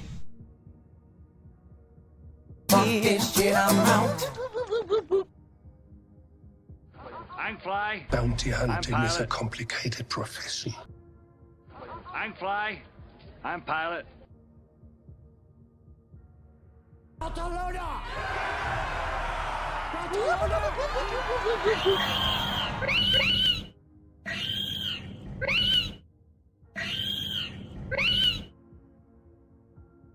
Weapons free, y'all. I'm just an old-fashioned cowboy. I'm Pilot. I'm Fly. I'm Pilot. 2 words. Distress bacon. Good news, everyone.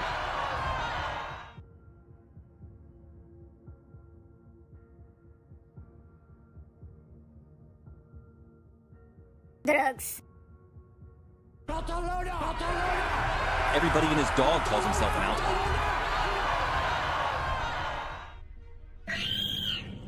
2 words. Distress bacon. Hello. I like I'm just an old-fashioned cowboy. It was at this moment that he knew. He fucked up. Cajitas huevos. I'm Fly. I'm Pilot.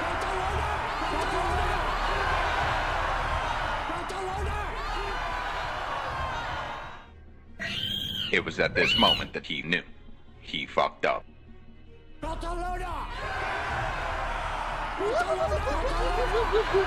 was at this moment Everybody that and he his knew. dog calls himself He an outlaw. fucked up.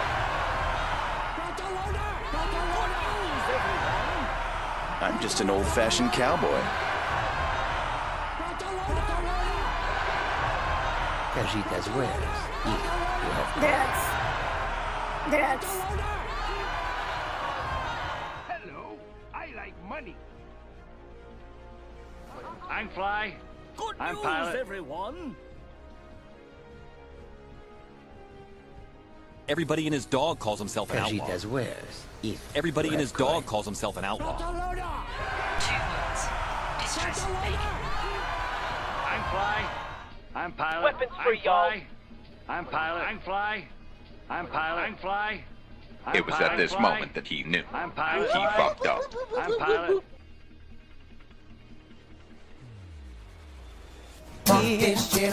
Bounty hunting is a complicated profession.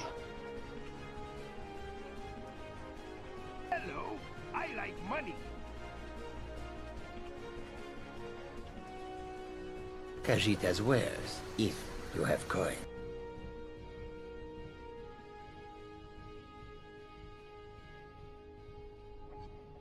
Bounty hunting is a complicated profession.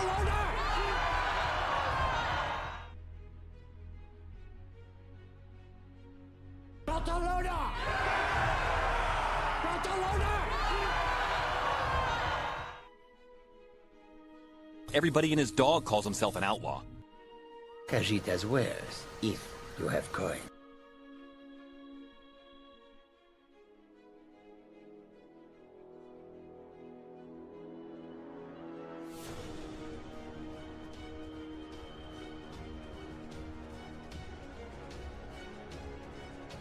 Two words. Distress bacon.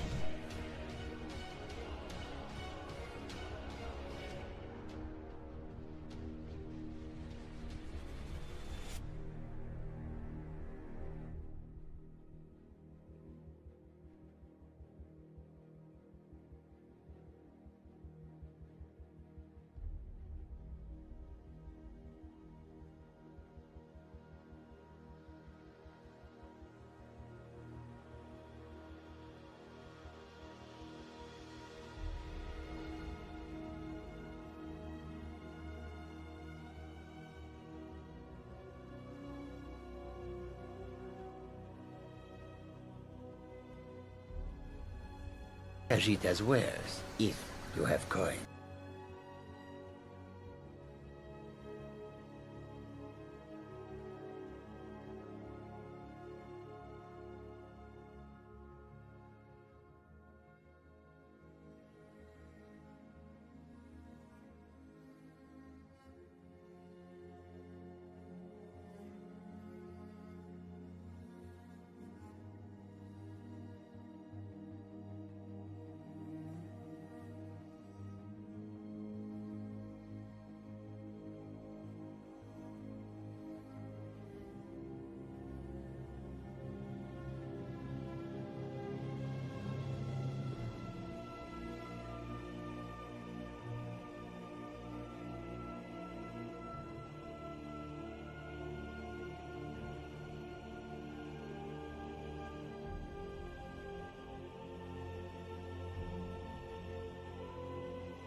All right, I'm back. I'm back. Enough of it. Enough of it.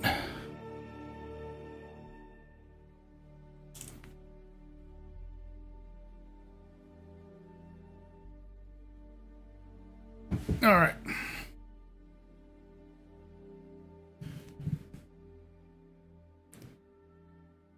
Empty chair streams are coming as common as empty. I was just using the restroom there, Alphonse. I'm just using the restrooms. I've been streaming for almost 2 hours. Like one restroom an hour is not unusual, especially drinking an entire Nalgene. Oh.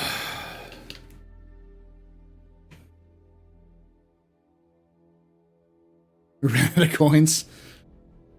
I gotta get some more here in a moment, but yeah.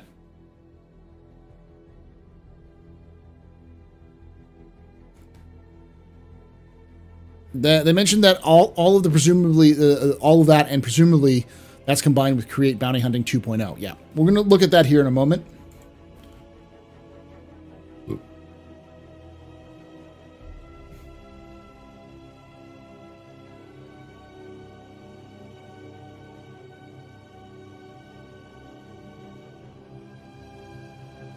Okay. Put that over here. Yes, it's definitely an interesting one. We'll talk a little bit more. We don't do the Squadron 42 one. The Squadron 42 will be done next week. But a couple things are going to be coming up. Number one,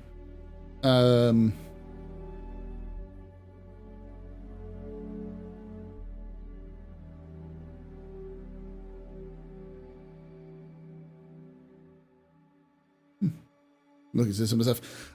Anyways. Number one, I'm going to be doing a video on basically conspiracy theory video, running down why I'm pretty sure CIG is going to announce something about Squadron 42 this CitizenCon. It just makes a lot of sense, and I'll walk through all of the evidence to kind of point that it's not just hopium, it's not just, oh, because of this one thing. There's a lot of other things, including stuff like this latest monthly report. Which is important to put together and put up there.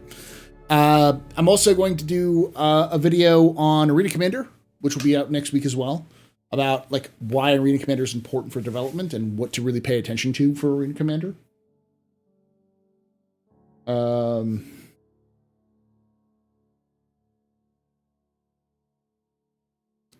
Do I think they're going to finish off the Moby work by the end of the year? Almost certainly. The question is more, will it end up in Star Citizen by the end of the year? That's the more important one, and I don't know about that. Almost certainly it'll be done before the end of the year because it's been worked on for like 2 years, and they seem to be kind of coming towards the end of it for Squadron, but...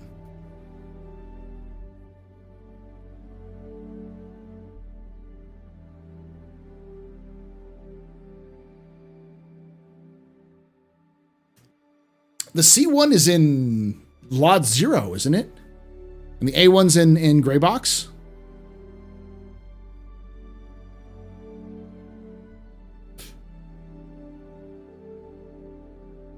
I'm going to look it up again. Oh, it's no, C1 is Gray Box complete. A1 is Lot 0.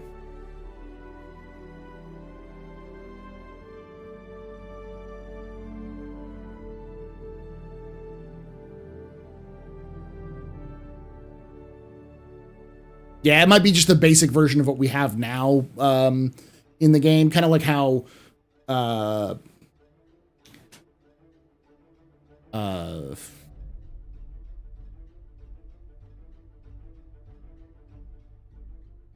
PES was just basically everything. It's not new. It's just using a new backend. So, hopium, is that a new element mineral coming into the game? Yes. No, it's just finishing up its gray bot, its Lot 0 review, which means it's heading into final art. And the C1 is almost gray box complete, which means it'll go into Lot 0 probably before the end of this next month.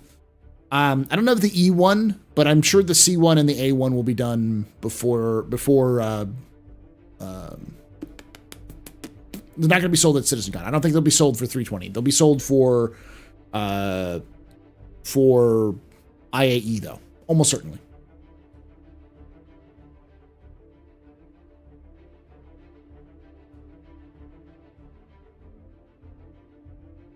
Yeah, the A1's ahead of the C1.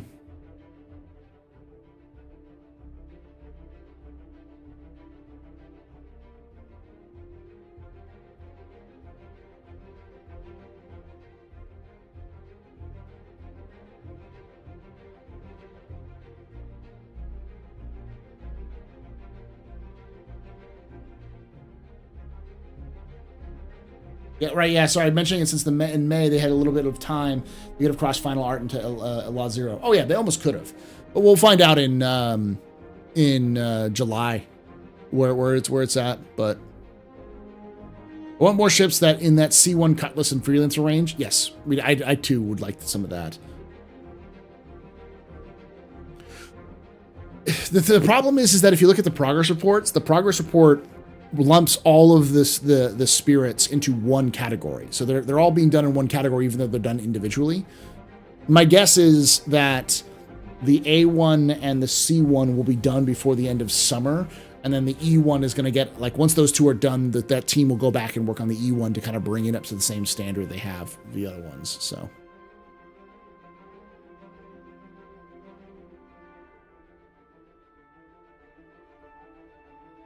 I wonder how they're going to treat the Idris P, because it's kind of and lore being the Mark II variant of the M.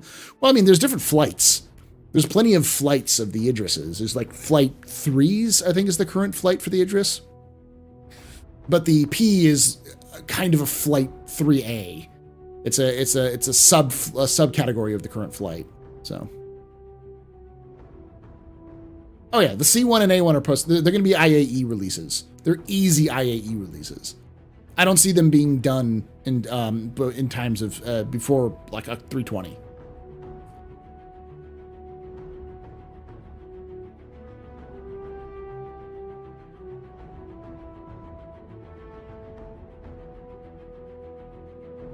The Idris K is just a modular upgrade kit.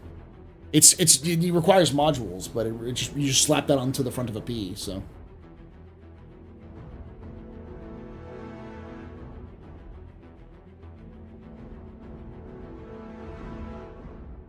That's a good question there, Dirtybird. We almost certainly will see something along those lines. If the experimental mode works the way that they seem to think it is, then we'll almost certainly see capital ship combat before PU in the arena commander before it hits the PU.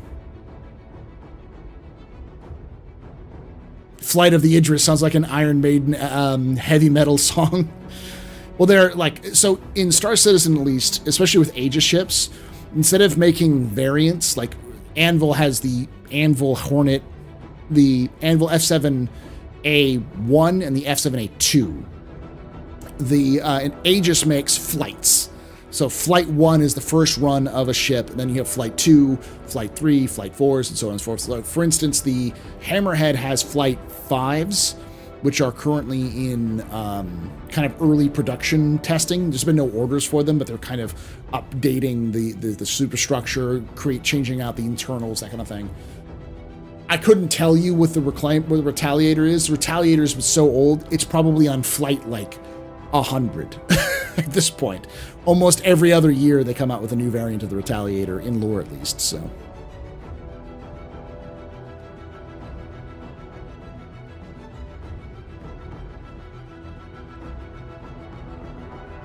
Yeah, that's a good question. Anvil's kind of large ship category. No chance of them releasing the A1 before it's ready, or is it just going to be ready in time? I think they'll release all of them when all of them are ready, which is where I think the E1, since it hasn't been talked about it a lot, I wouldn't be surprised if by August the C1 and the A1 are done. But that wouldn't mean that the E1's ready, and they'll probably wait for the E1 to come out. But we'll see.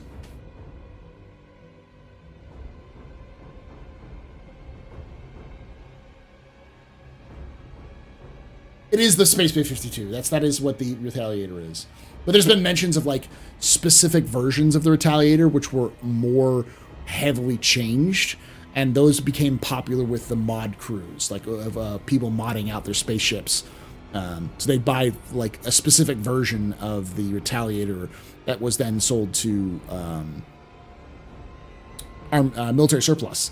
And when they picked it up surplus, they kind of used them to modify because they were built a specific way.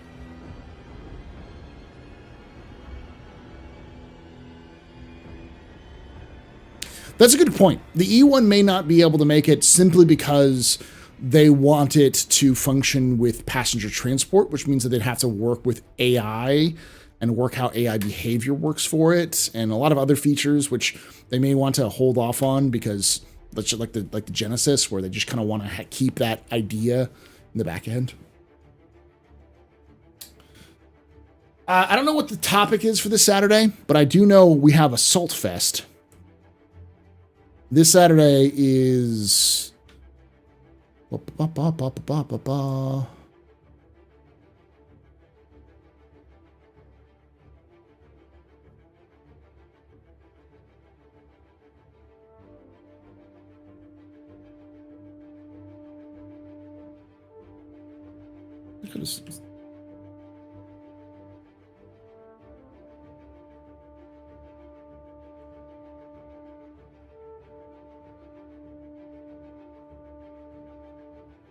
Hey, it's Nick and HC Vertigo. And I've been trying to get caught up with your lore videos. There's 120 of them, so good luck. I'm glad you enjoyed them, though. When do you think CIG will make an Explorer version of the Drake Corsair? It is already an Explorer version.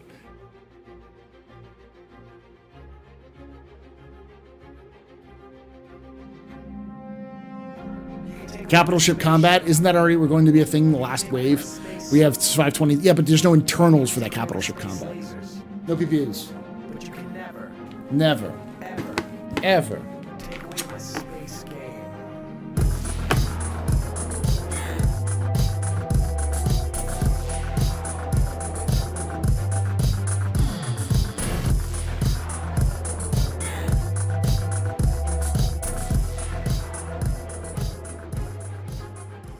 Gillick has subscribed. Thank you so much for that subscription there. Gillick, that prime sub, you are very important, pub, very impressive, you're very neat pedestrian. This is your fault. You're good night. Shots and cheers in chat, y'all. Shots and cheers. I saw someone say, I'm a brand new player and my PU character is borked. I feel crushed to spend $45 and not play the game. They do have a refund. Their ZS. It's a couple of weeks or something like that, and you can still get back in if it doesn't work for you. It's like a month, I think, from when you purchase. So if you're like, I can't even play, then there's no shame in refunding. But there's also a couple of ways you might be able to get around if there's issues of like your player not functioning properly. Go to the help desk on Spectrum. So if you go, Spectrum is their kind of their forums for the website. There's actually a live chat in that forum, and there's an unofficial help desk which players are there, and they may be able to walk you through some of those issues there, ZS.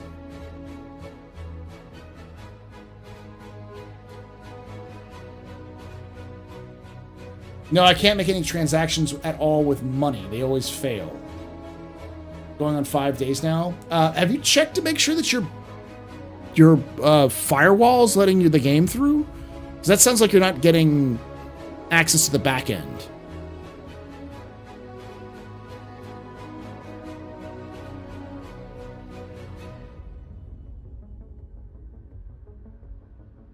Speaking of Salt, you ever try to get Salty Mike? Salty Mike's been on a couple of different captain's tables. The reason why Mike can't come onto the captain's table, last I talked to him, was because he has other obligations during that time. He's, either with his wife or with his, his work or doing something else. So it's hard to get him onto the table because he's a busy dude.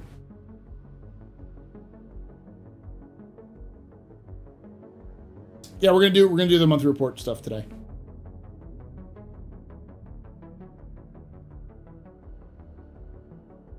PG works fine because that's usually when you have where transactions aren't going through. That's the connection between your character and the back end services. If that's the issue, try doing different servers. So like if you're in, say, the US servers or North American servers, try like the Australian servers, or try the EU servers or the Asia servers. Just try to do that kind of thing. Character reset may fix player issues, not fixing ships. Yeah.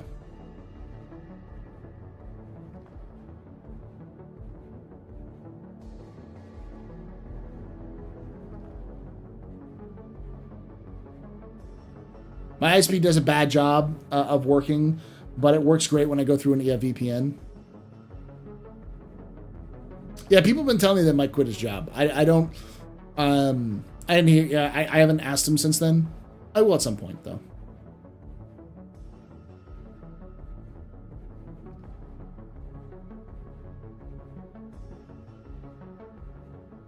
Surplus, what's your predictions on us buying used ships in game? I mean, lore is the surplus, is in surplus, but used ships in game, I don't know. Eventually, they'll be cheaper. but I'm sure they'll exist.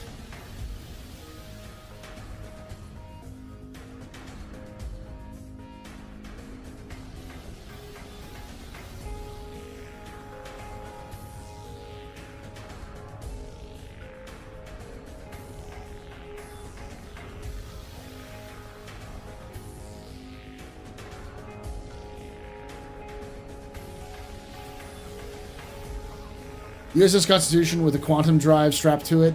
May she never die. Oh. I too enjoy that mission in Fallout 4.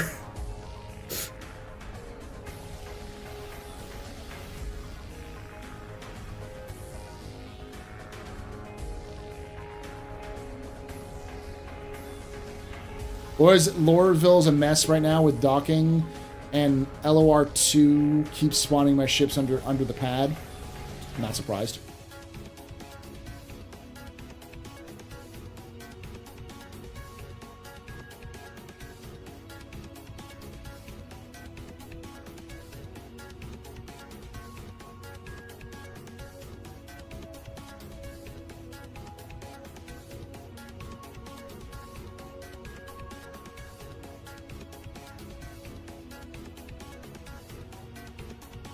All right. Yes, I'm going to do the report as a capsule today. So for those of you who don't know, when I do capsules are, I'm going to go get something to drink real quickly, and I'll be right back on that one. But capsules are when I record a video for YouTube that's live. So you can think of it kind of like as a reaction, but in this case, it's more of a, less of a reaction, more of a, just a live video. That's all. I'll go through all of...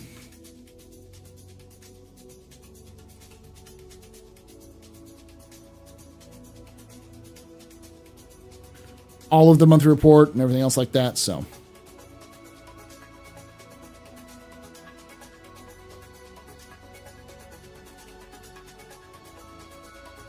right, I'll be right back. I'm going to grab something to drink so my voice doesn't die in the end of this because we've already been streaming for 2 hours.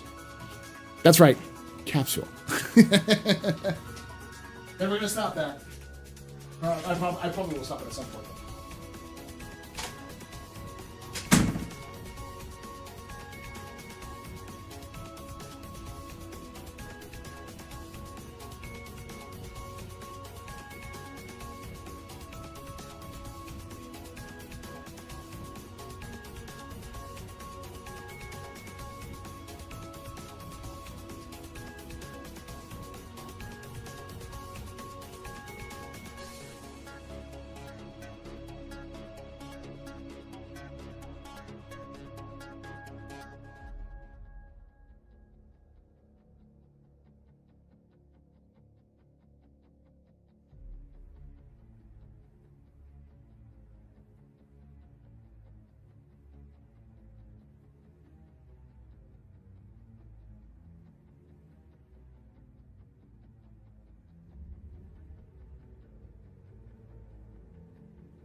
Oh, hey, Vertigo. Only 2 hours. Shut up, Vertigo.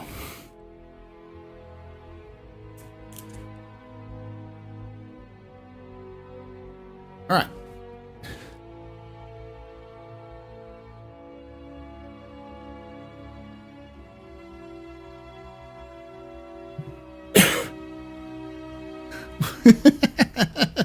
Paul, oh, okay. Vertigo, you're still good for coming on this weekend? I saw you. You're probably coming because I responded like, yes, that's cool. I don't know what the topic's going to be.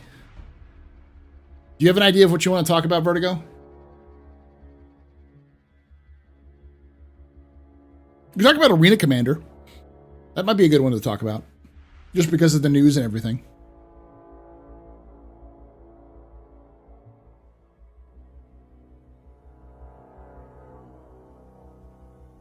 I mean, we all want to talk about Flannel and why it's not in the game, Q-Pan. Because, you know, we need that lumberjack fashion on the Frontier. They're working on Frontier outfits, and if it doesn't include Flannel, it's a disaster.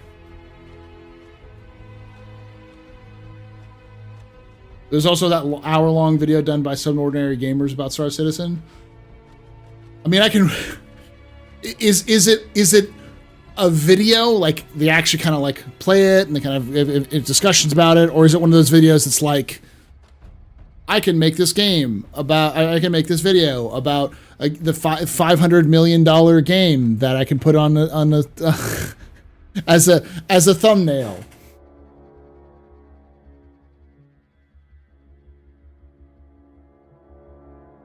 Thanks. I'm always hesitant when I see non-Star Citizen YouTubers make a video about Star Citizen, because a lot of times it's great. It's like, I'm going to explore the game, I'm going to explain see what's going on, and a lot of times it's like, this is the most expensive game ever made as the title to try to catch people's attention.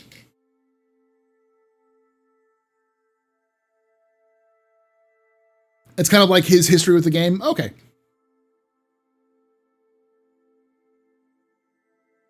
Hey, Captain Tricaro.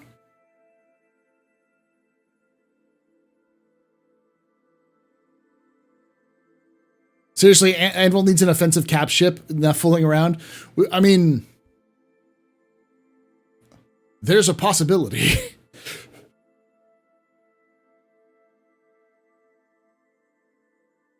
I'll give you the short of it, Captain Tricaro. It's only going to get better from here. It's a good idea. I've been talking about watching the Arena Commander team for almost a year now. At the very beginning of this year, I said the Arena Commander, this is going to be the year of Arena Commander. They're going to be doing something with Arena Commander, something big. And I was right. And my best guess for the whole thing is we're going to start seeing Arena Commander become more of a focus for fun. And I say fun because people will say, where's the fun in Star Citizen? And I'm like, well, where's the fun in Arma? You know, where's the fun in games like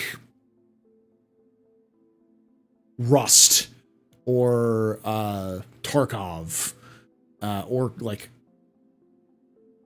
you know, that sort of thing. Yeah, fun is subjective. So whenever I hear someone say, well, this is not fun, it's like, well, that's not the point. If you want fun, Arena Commander is there. You know, the kind of fun that you people think of like, oh, high action, octane, lots of actions, you're doing things all the time. That's Arena Commander. And I think we're going to see a lot more emphasis put on that in the future with Arena Commander, which is a good thing because it'll give a place for people to experiment. One of the biggest problems that Star Citizen has is that it's not very friendly to experimentation. You screw something up, it may take hours for you to retry that action again, if just on the way that the game works, let alone bugs and other issues. So going forward, a lot of the stuff that people really seek out Star Citizen for, you know, high octane space battles, combined arms warfare, FPS, you know, that sort of stuff will start to drift more towards Arena Commander side of things. I've used AC as a good way to get the combat fun while avoiding the immersive sim elements that the PU has. Yeah. No, I don't think AC does 30K. It may, because all that 30K means is that you've been disconnected from the server. But because the average Arena Commander match is like 20 minutes, you rarely do that.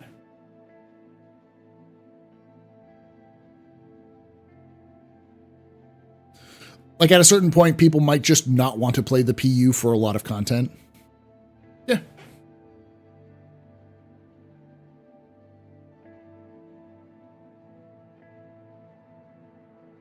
That's not what I mean there, aimless. My point is there's a lot of folks out there who make videos about Star Citizen as a means of clickbait, right? Rather than kind of give like an experience like, oh, I tried the game, I had a terrible time, this game is terrible, or, you know, whatever. Or I tried this is, you know, I'm seeing what they're doing, I'm interested. Like, those sorts of videos I'm okay with. I'm not going to watch someone bitch about their experience in Star Citizen for an hour. But I also am not interested in those, like, clickbaity, most expensive game you'll never play videos. Because it's just like, I'm glad you just found it, but I know what this is going to be.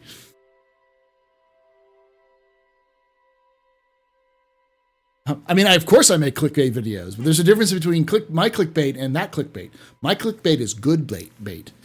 It's fun bait. Or like the tech quickie video. Place to experiment without no real risk of losses isn't always a good thing. Take for Eve, the losses were very real. You blow up your ship, it's gone forever. You blow up your implants, it's gone. I get that, brain damage, but the point being, Star Citizen is not Eve, and will never be Eve. It's not Tarkov. It's going to have sim elements, but it's also going to have other parts. Just because you can play a game of Arena Commander doesn't mean you'll be a good fighter pilot, but it also means you'll never. It means that you'll not actually earn anything in Star Citizen. So if you still want to participate in the Star Citizen universe, you can. But it may take you 2 hours to get to a location to actually participate in Star Citizen gameplay at some point, especially going forward. And having a place where you can practice, train, learn how to use the mechanics in a way that is much more forgiving, that lets you fail and not punishes you for failing, is a good idea, especially for newer players and players who really want to hone their skills.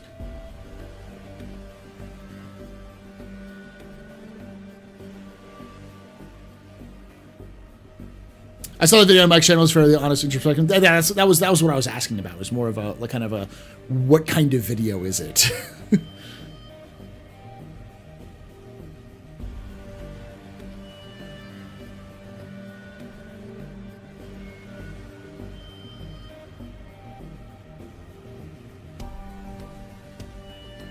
Yeah, this takes me back to the times I used to play Star Marine. I used to play Star Marine all the time too. It was fantastic. I loved Star Marine.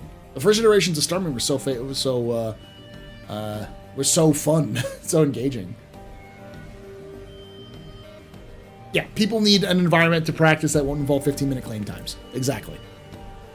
I think that's really what Arena Commander is there for.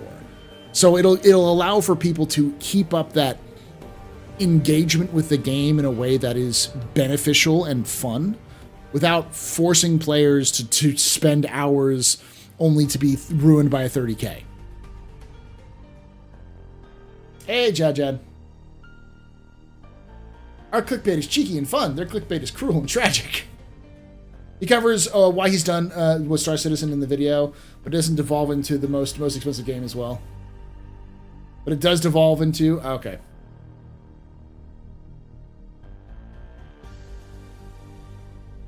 So it's one of those videos. I'll watch it, but... Lore masturbator jokes around.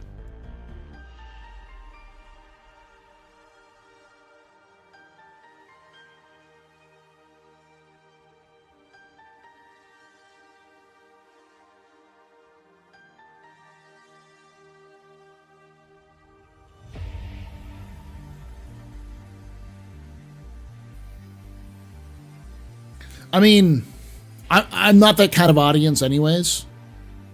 That sort of thing. I tend to not to watch a lot of, like... I don't watch a lot of React channels, for example. So, like, a lot of... And my wife likes to watch a lot of drama channels. And that's kind of the niche there, is like the React and drama sort of things. Where you're, like, kind of honestly telling you about your own stories, your own experiences. And that's fine. It's just not my cup of tea.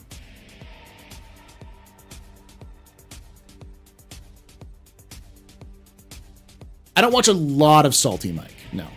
I watched some of his like This Week in Star Citizen stuff, and some of his non-React stuff. But I do watch some of his React stuff.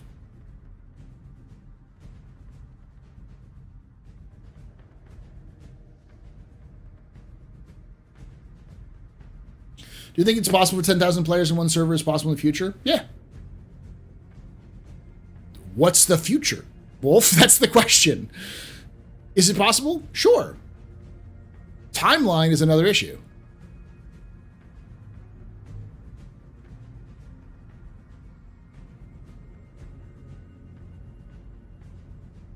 I don't think we're going to have 10,000 players in a year. I don't think we'll have 10,000 players in 2 years. But I don't think Star Citizen really needs to have that 10,000 players in a server sort of situation to be a successful, fun enterprise for what they're trying to do. So, I think it'll be less than 10 years, but it really depends on how much time and effort they have to put on that.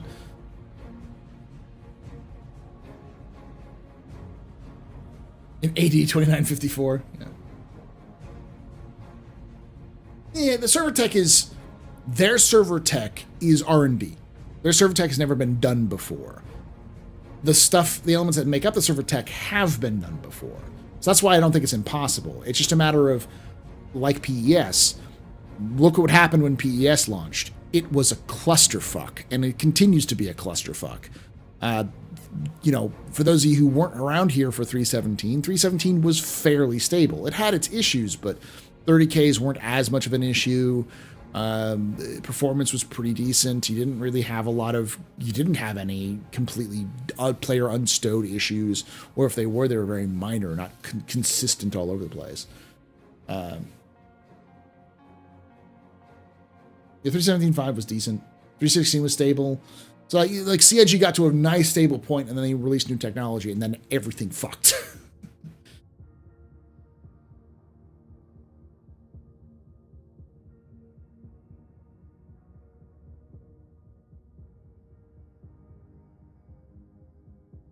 So I think it's the same thing that's going to happen with server meshing. When server meshing first comes in, it's going to be 3.18 all over again.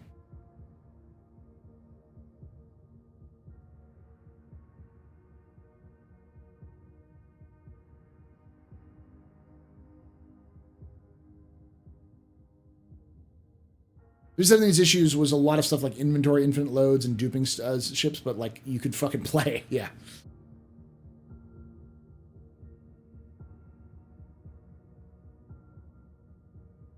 Server meshing is not a fix, though, Gold Ember. I got to get into this real quickly and kind of do the read through because it's getting late here.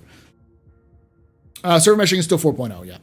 But it's important to remember that server meshing is not a silver bullet. It's not a solution to all problems. It is a challenge. It is a goal. It is a thing to be conquered and beat up. CIG needs to solve the problem of server meshing.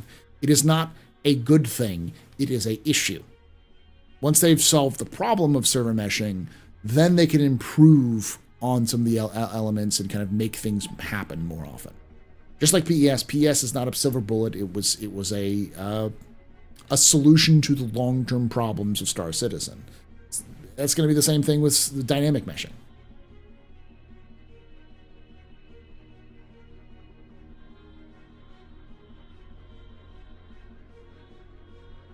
If it's 4.0, they'll actually get traffic on PTU with Pyro, if 4.0 has Pyro in it.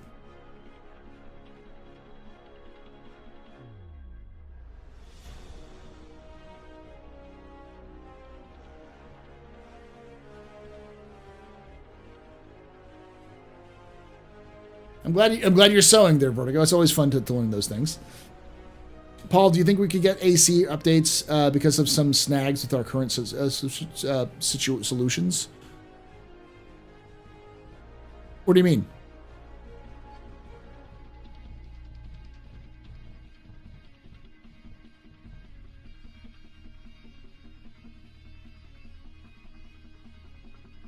Like updates to fix the problems in the PU? No.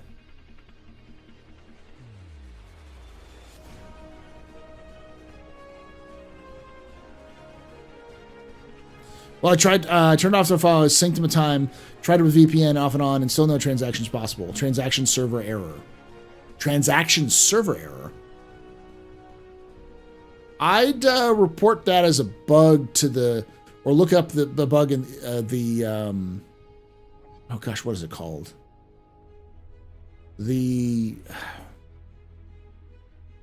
I'll find it. Chat's going to scream it at me because I always forget it. Issue Council. The Issue Council. No, we're about to do the monthly report. But yeah, I'd report that to the Issue Council because I do not have that issue at all. And it surprises me that you consistently have an issue where you just cannot sell anything in the verse.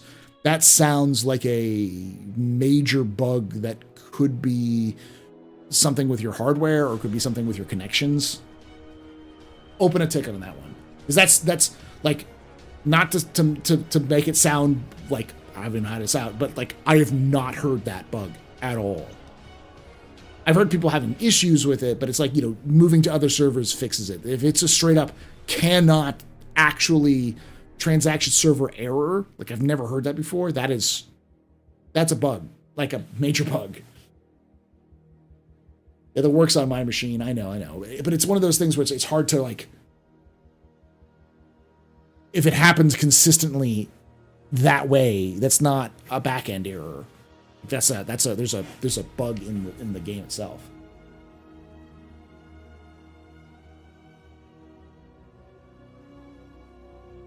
Yeah, then take some screenshots or just get a video of it and record you going through that process and put it up on the Issue Council.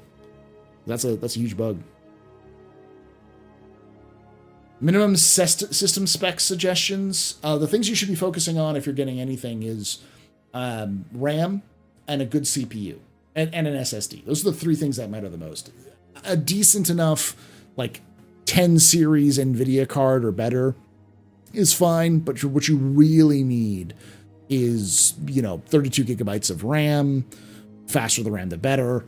You want an SSD, M2 if possible, but like, large capacity SSD. You want minimum like 10 or 11 series like Intel CPU, because that's really what's the bottleneck is the CPU.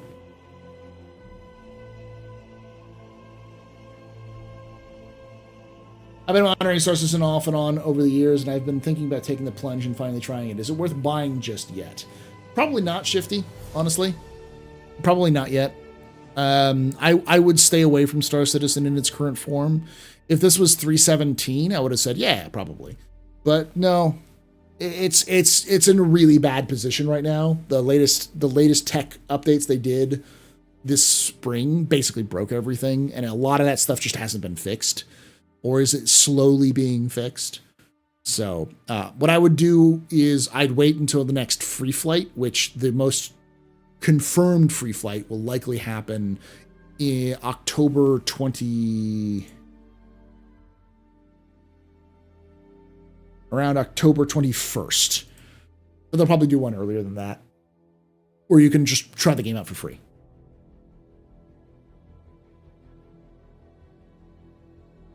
Turning off hyperthreading helps, yeah. There's this weirdest bug I could ever had in a game. I got my Caterpillar filled with cargo. It's worth 1.3 million. Landed at Orison, stored it, and shows up destroyed. I've been getting rare frames in the PU these days. How about you? I have been too. Performance is great. I'm getting better just in general. It's just the game is doing weird things. No problem, Shifty. The stored bug thing, sometimes if you wait a little bit and log out, or wait a little bit and see again, it may show up as stored. But I think it's like an error that pops up that you need to wait a few minutes for it to kind of process. Yeah, Fishy is generally right. If someone comes in and says, is Star Citizen worth playing? It's like, if you have to ask, the answer is no.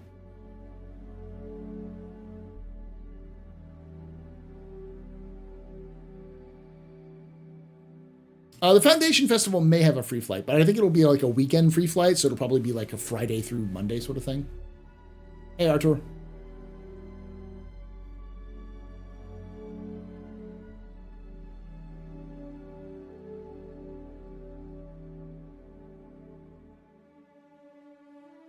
All right. Well, I'm going to get started here, Hind Mighty, but I also have to remind you, every single patch that CIG has released has fixed the NPCs standing on chairs bug. Every single patch.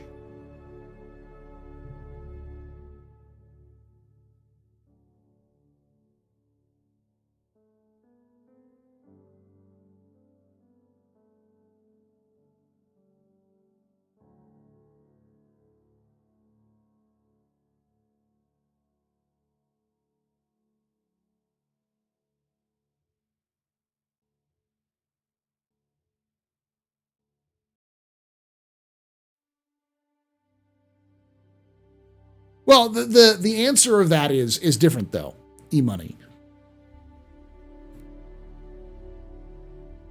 It's broken, but it's not broken the same way. Like the issue is multiple folds, and so a lot of the issues may just be NPCs and their back-end connections and stuff like that, and they may fix it, but it's almost never fixed. The problem with that long term is more to do with that's not going to be fixed until back-end servers are functioning. But CIG is going to report it every single time. It's not going to be true until it is. But so it's more of an issue of be careful what you believe when CIG says they fixed something, because I have been told many times that bugs I've reported are fixed, and a lot of people have in the past as well, when it wasn't fixed. And sometimes it requires a lot of time and effort, which they don't have or don't want to put into to actually fix it.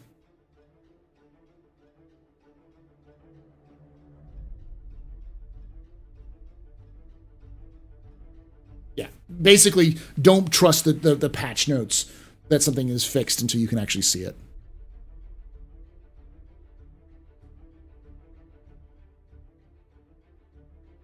But using it as a means of saying CIG is terrible at what they're doing because they can't even get NPCs not to T-pose. It's like, that's different though. That's a different conversation. That conversation is more about, can CIG do it? And it's like, well, yeah, they can. It's just a matter of, is it a bug with the NPCs or the server or a combination of the two? And they won't really know it until they get the performances up to the point where they need it to be.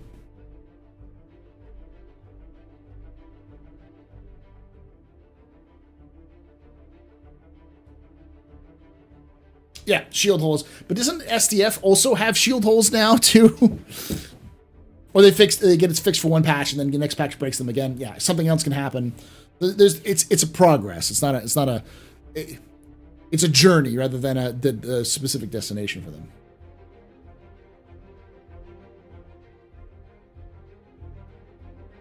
It is funny, yeah.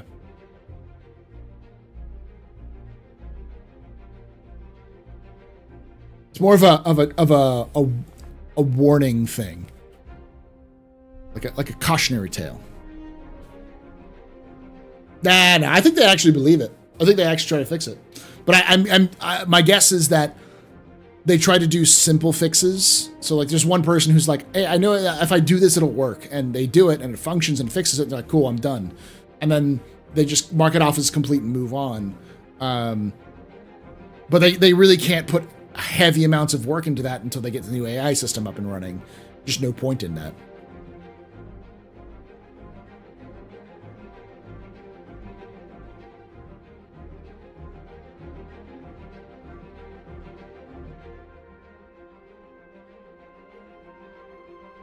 It almost feels like every milestone they accomplish extends the development time. Kind of, but kind of not. There's always going to be more. It's going to take them longer than they think, because CIG is bad at guesstimating their own times.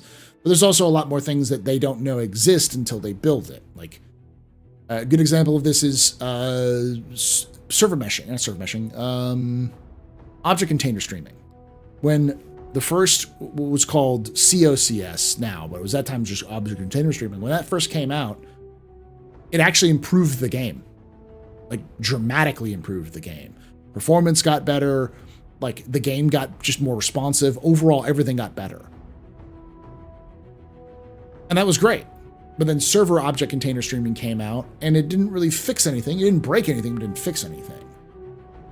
So CIG does have things where they add new things, and it either does really well to the game or just nothing. And sometimes they have 318, where they add something new and it breaks everything.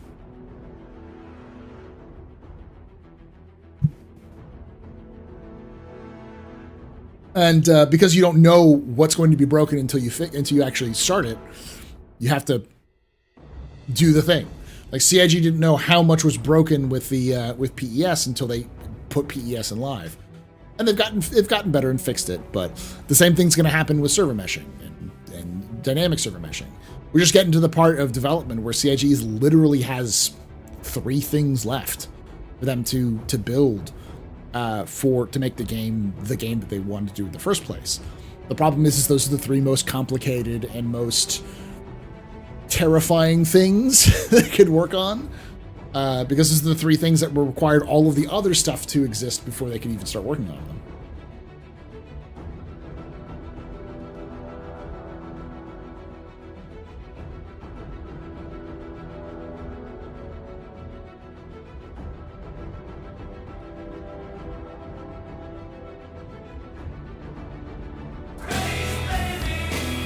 All right, I gotta get started with this one. Yeah.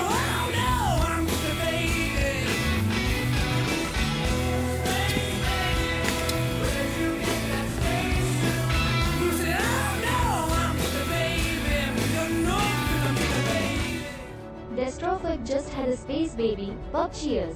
Thank you so much for that. TheAstroPub, for that 9 months of support. 9 months ago, you did the worst thing you could ever do to a streamer.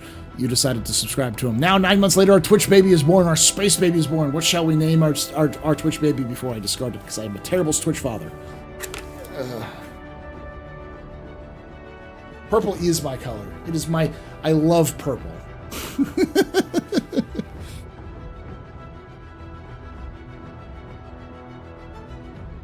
All right, let's get down to this. So, for those of you who haven't seen this before, what we do is we read through the monthly reports. I'm going to go through and I'm going to give you context based off of previous monthly reports I've read. We've been doing this for several years now, where I look at each one. And so I'll kind of go through, I'll read through it word for word, pull out some specific context, but I'm not going to be referring to chat, if at all. Not much, if not at all, usually not at all. So if you have a specific question to ask me or a comment you want me to respond to, wait until after I'm done with the talking. I'll do kind of a little outro. When I do the outro, I'm not leaving, I'm just ending the recording, because then that's going to be recorded and put it into editing software, and I'll have that out on Sunday sort of thing, or Saturday sort of thing. So,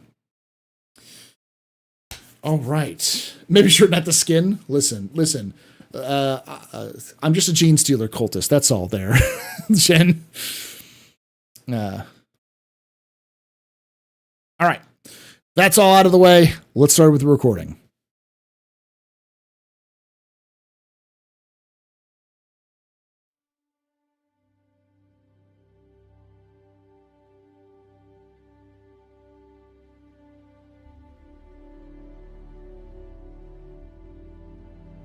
Is that off, Silky? Before we get started, I want to make sure that's off. I should probably turn off those other 2 as well, because I can't hear it on my end. It's not playing? Good. All right.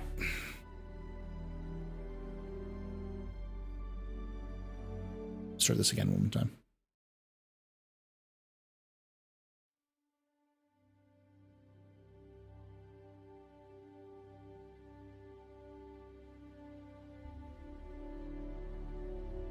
Hello and welcome to another Office Hours capsule. That's right.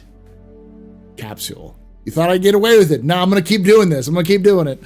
This is a little small section of my Office Hours live stream that I do on Thursdays at 8 p.m. Eastern, 5 p.m. Pacific. Come join us live at twitch.tv/TheAstroPub or youtube.com/TheAstroPubLive and join the chat here. Say hello, chat, where we talk about lore, we talk about news. It's kind of an AMA stream, a hangout stream. We look at the latest ISC, look at all the information, and of course, we read through these monthly reports. This is one of my monthly report videos. If this is your first monthly report video of me, I ask you, if you enjoy this, to hit the like button, subscribe for more content, and of course, hit the bell icon to be notified when these are released. I do this every month. This is not a summary, as you can tell by the length. This is not a summary. This is a full read through of everything on the monthly report. I'm going to give my own sort of commentary here and there on each of the individual sections. If there's been, say, this has been worked on in the past, or this is kind of a connection to this other thing that's happened in the past, so on and so forth. There's nothing wrong with summaries, but if you really want to know all of the information that's being put out there by CIG, it's important that, at least in my opinion, in my experience, that you read every single part. So if you want to read it on yourself, I would highly suggest doing that, but I know not everyone has time to read every single thing that CIG comes out with. So you can see me as your audio reading, your audiobook version of this. Now, I am thinking about making a podcast version of this as well, which is just the audio of me reading through it. Let me know if you'd like to see that, and I'll make sure to add those to future releases as well if you'd like to. With that all being said, let's look at the monthly report for May of 2023. All right, so welcome to the latest monthly report. Last month, Cloud Imperium's dev teams continued working towards Alpha 320 and beyond, including making updates to Arena Commander, new vehicles, and more. Read on for everything done across our global studios through May. Digital studios.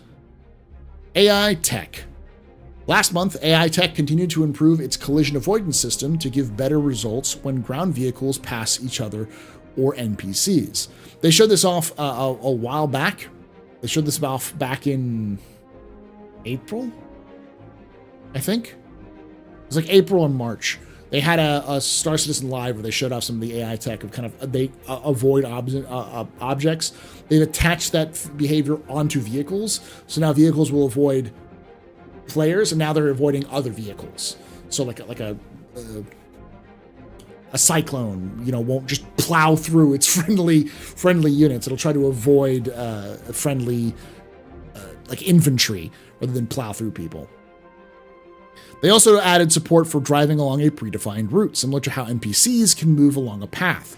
For this case, the designers can specify certain properties like the route, for the route, like maximum permitted speed, which direction it should be driven, and if it should loop. This sounds a lot like they're doing city content. So they talked about NPCs walking along the sidewalk. Now they're talking about vehicles driving in a certain loop. This sounds like adding life to a city or a town.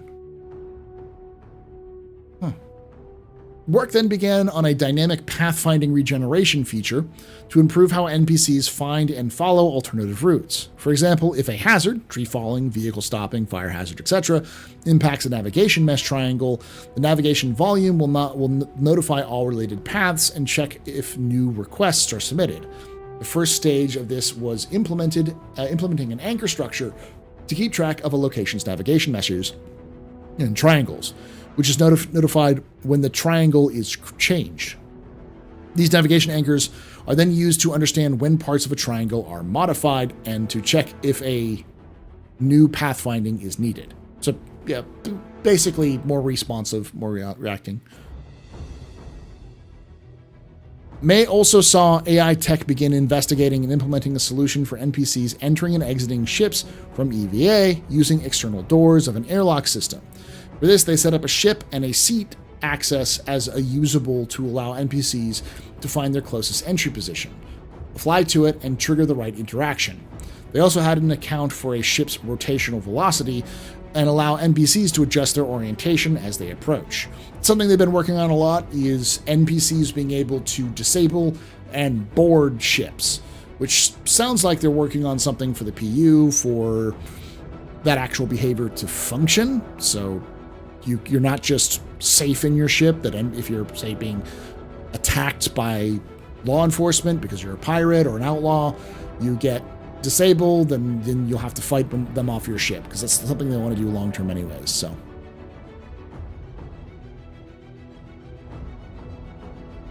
On the AI tool side, improvements continued for both the usable coordinator and Apollo subsumption.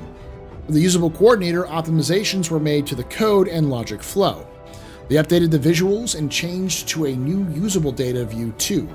For Apollo, the team implemented find references functionality with support for subsumption functions. Subsumption is the logic that they use for all NPCs. It's the thing that allows them to make everything run a little bit better. I'll turn down the volume of this a little bit because I think it's kind of overwhelming. That's a little bit better, I'm sure. So yeah, it's effectively the logic that the NPCs use in game. It's just the background information. The AI tech also completed various support tasks, including creating flow graph nodes for all subsumption assignments to help the designers create scripted AI behaviors. More variable types for use as assignment inputs were added alongside support for the usable system, tactical point system, and Alpha 319. So, yeah, it creates scripted AI behaviors. Okay. Animation. The facial animation team continued to create assets for PU-specific character types, this time relating to missions and gameplay. It's another thing that's been really hinted at is that CIG is really pushing for missions this year. So as we get closer to 320, which, again, in my personal opinion, isn't likely until October, we're going to start probably seeing a little bit more of this with mission givers or other things like that being kind of brought back to the forefront, or at least the beginnings of that. Art characters. In May, the character art team began to work on 2 outfits for the Dusters gang and 1 for the Headhunters. Dusters is in Stanton and Headhunters is a gang in Pyro. So they've been talking about those a lot back and forth. Alongside this, character concept art prepared to hand off documents for further Dusters outfits. So the Dusters is the other major gang in Stanton, and they've existed in the past next to the Nova Riders. So they're likely going to be replacing some of the places where you see the Ninetails hanging out. And I have some theories about them, which I will be talking about on my other channel, The Astro Historian. Put the link right there. Check that out if you want to know a little bit more about the lore of Star Citizen. I've got an interesting theory which is coming up about the original settlers of Stanton and what happened to them. So keep an eye on that one. Art ships. In the UK, the vehicle content team moved to an as yet unannounced ship through White Box stage. It's currently in Grey Box, with both the interior and exterior progressing well. A new ground vehicle variant progressed through the Grey Box stage too. My theory on the ground vehicle variant is a medical version of the Ursa, but we'll see. The team approached the end of their pass on vehicle tractor beams. This included work on Origin 315P, Drake Caterpillar, and Cutlass Black, Consolidated Outland Nomad, and Misk Whole Sea. So that's something that almost certainly is going to come out in 320, is vehicle-based tractor beams along with the SRV. It seems to be very heavily hinted at, especially if 320 comes out in, October. Development of the Crusader Spirit continued. The C1 is almost Greybox complete, while the A1 had its Lot 0 review scheduled for early June. That means that the C1 is nearing the end of its second stage. A1 is completed with its third stage, and the next stage is final art right before it gets released. We still haven't heard anything about the E1 in a while, and unfortunately the progress tracker has the C1 and the A1 and the E1 all on one kind of big glump. But I wouldn't be surprised if we saw the C1 and the A1 released sometime in 320, or more than likely an IAE patch, which will probably be a 320 variant, like a 321, 322, something like that. So, Misk Freelancer's component rework progressed to the final art stage, with LODs mostly finished and some polished tasks outstanding. It's due to finish final art this month. Awesome. They've been trying to rework the Freelancer's internal component bays to actually make them work. It's only been doing it for like 2 months. That's pretty fast turnaround. This isn't a gold standard pass, but it does improve the Freelancer, so it's not as useless. Now you can actually pull parts out and put it back in and stuff. So, Last month, the team began preparing the RSI Polaris for white box. This is going to require some explanation because they go through a quote here, but it's something that I want to talk about because a lot of you probably clicked this video after the fact because I know I'm going to put the Polaris on there with some catchy quote on this one. So that's the important part. Because this is a sizable capital ship, we have been breaking the vehicle down and planning a resource pack so that an interior can be constructed out of reusable elements. We also spent time reviewing the concept to highlight any areas that would need additional design time due to the new gold standard requirements. EU vehicle team. Now, this means that Polaris work will begin shortly, either in June or sometime after this month, around this time. Some aspects may be heading into white box, other ones may still be in concept, but that doesn't mean the Polaris is coming out this year. It does mean that the Polaris is in active development. So it's actively being worked on, there are teams on it, and they're working through it. And what's important to note about this is that this part where they say, and planning a resource pack so that an interior can be constructed out of reusable elements. That is very important going forward. They do this with a lot of ships, but specifically with larger ships, they need these resource packs to function so that they can use them for other ships of the same manufacturer that have large variants. So the Polaris is really the kind of white box stage, the beginning plannings of both the Perseus and the Galaxy. And since we know that the technical hurdle for modules has now been supplanted, they've managed to get over that technical hurdle for modules. It's now just a matter of taking those modules, the technical aspect of modules, and actually making them work in-game with in-game parts.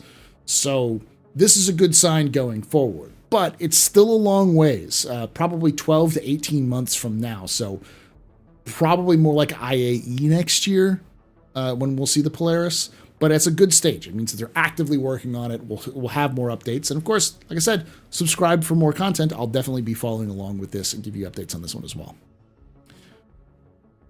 In the US, the Temporal Storm approached the end of its Lot 0 graybox phase, with the team applying materials, palms, and decals to the exterior and interior. This is currently in the polishing stage, with the devs tuning the visual balance. They also applied wear to the entire exterior and prepared to begin customization work with various paints. The vehicle's interior lighting is nearly complete, with an upcoming pass planned for the exterior. The Temporal Storm has been storming, racing, blowing through development. It was one of the unannounced vehicles that was on there. It's on Lot 0, which is the second to last stage. The next stage after that is final art, and then it goes out. So we might see the Temporal Storm for 320. Almost guaranteed for 320, honestly, if it continues at this pace. Unless they put a hold onto it. They do that with the whole C, where they kind of intentionally dragged it out, even though they pretty much were done with it back in like October. So Graybox for the Apoa Santokyai is mostly complete, with its only dashboard work remaining. We have been generating a new set of textures to be used for labeling and the dashboard buttons, as well as creating a new damage map to show through the gaps in the armor, which will be unique to Aopoa. We're also creating a new palm sheet, which will also be unique to Aopoa, US vehicle team. Which, again, that's one other thing where the more assets they generate for a ship, the more they can reuse them for other ships. So we might see more Aopoa ships in the future. There is the leaked I'm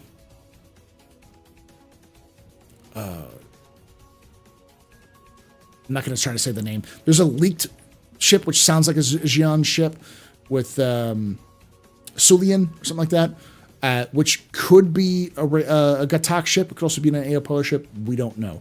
But that may also be related to this whole thing right here. Hey, welcome to ArcCorp. Community.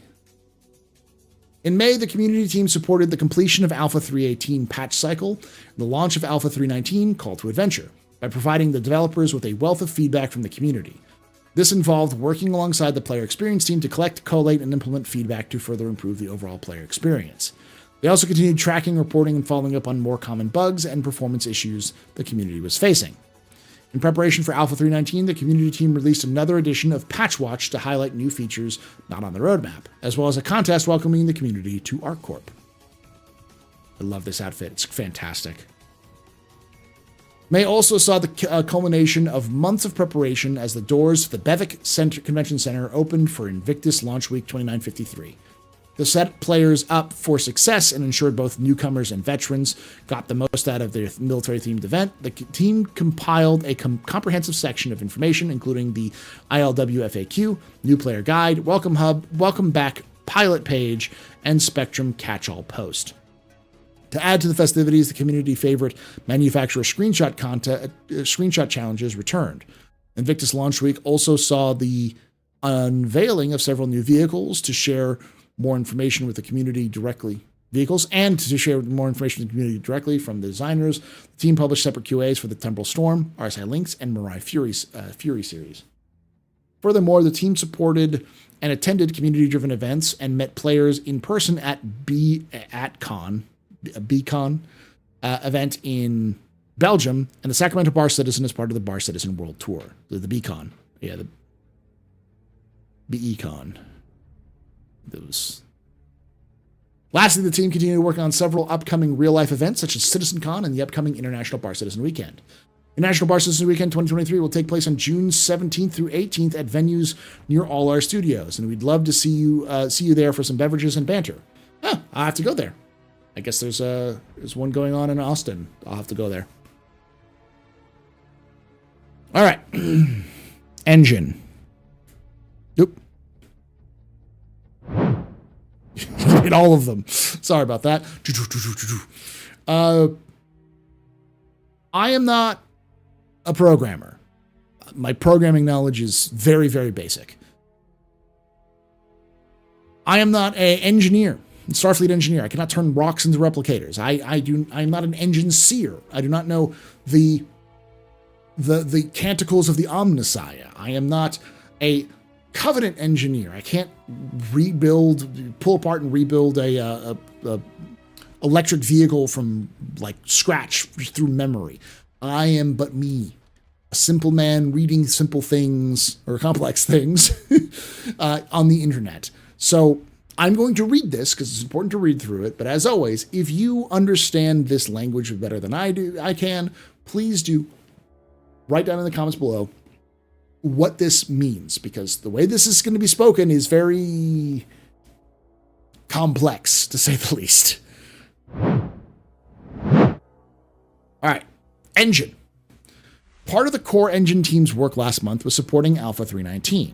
A major element of this was enabling design to overwrite density lifetime manager settings based on spatial markup.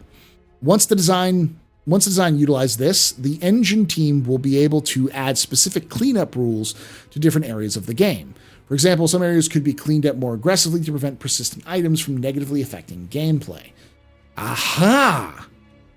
So we've known for a while that they're going to need some sort of cleanup service in the back end to be able to clean up stuff that's going on the servers. They can't keep having literal garbage pile up. So they did some temporary fixes in 3.19.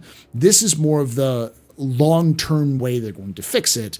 They're building up an element to try to clean up the back end. So this is engine building up that process, which will then be handed off to the design team, I'm sure, who will then have to kind of figure out a tool or figure out some way of adapting this to make sense in the universe. You know, what will go forward, what will go back, that kind of thing. The team also progressed with their work on Starbuild, adding the remaining Linux support. Starbuild is now on feature parity with the old code build system and will be rolled out to the other departments soon. It's just kind of an interior tool. For the renderer, the team started removing legacy Gen 12 code. What? Legacy Gen 12 code? There's a lot to remove, but this will result in a leaner and easier to maintain renderer code when completed. Maybe they meant just legacy code, not Gen 12 stuff. Maybe there's some other stuff that got to be added, but And for those who are wondering, Linux is actually what Star Citizen runs on. All the servers run on Linux. I think even all the servers and backends will run on Linux, which is weird because I think they only recently got a Star Citizen version that runs on Linux, but don't quote me on that one. The core engine team also progressed with the generic shape system, adding editor support to save generic as well as remaining shapes. Multiple segments will be added before it's handed to the designer's code. I don't know what the shape system is, so that's something I'm not familiar with. For Mem Replay 2.0, the team are currently adding more features, including file open dialog, faster loading, and async symbol resolving to get it ready for wider use. They're also adding optimizations and continuing to stabilize their future feature stream to integrate it back into the main development stream. Last month, the physics team focused on improving bug fixing the new method for tracking unique geometry parts. They then improved cloth simulation for better simulation results, updated rope and pulley systems, and added a cantilever simulation for support. There's a lot of stuff going on with rope and like basic physics around rope, which CIG has been working on. I'm looking forward to the future, oh gosh, what is that? There's a game dev conference that I'm blanking on. Let me know in the comments below. The kind of the future rope stuff, because if you think beams are the only thing that's going to happen in Star Citizen, you're wrong. There's a lot of stuff CIG wants to do, but beams are easy for them to accomplish. But the rope stuff has been going on for months, for years. They've been talking about rope in the engine. And, pulleys and cantilevers and all these other sorts of things. So we're going to see some pretty complex rope puzzles at the very least for Squadron 42, if not beyond that. Finally, physics-supported vehicles on tech issues and investigated performances issues with Alpha 319 for the release team.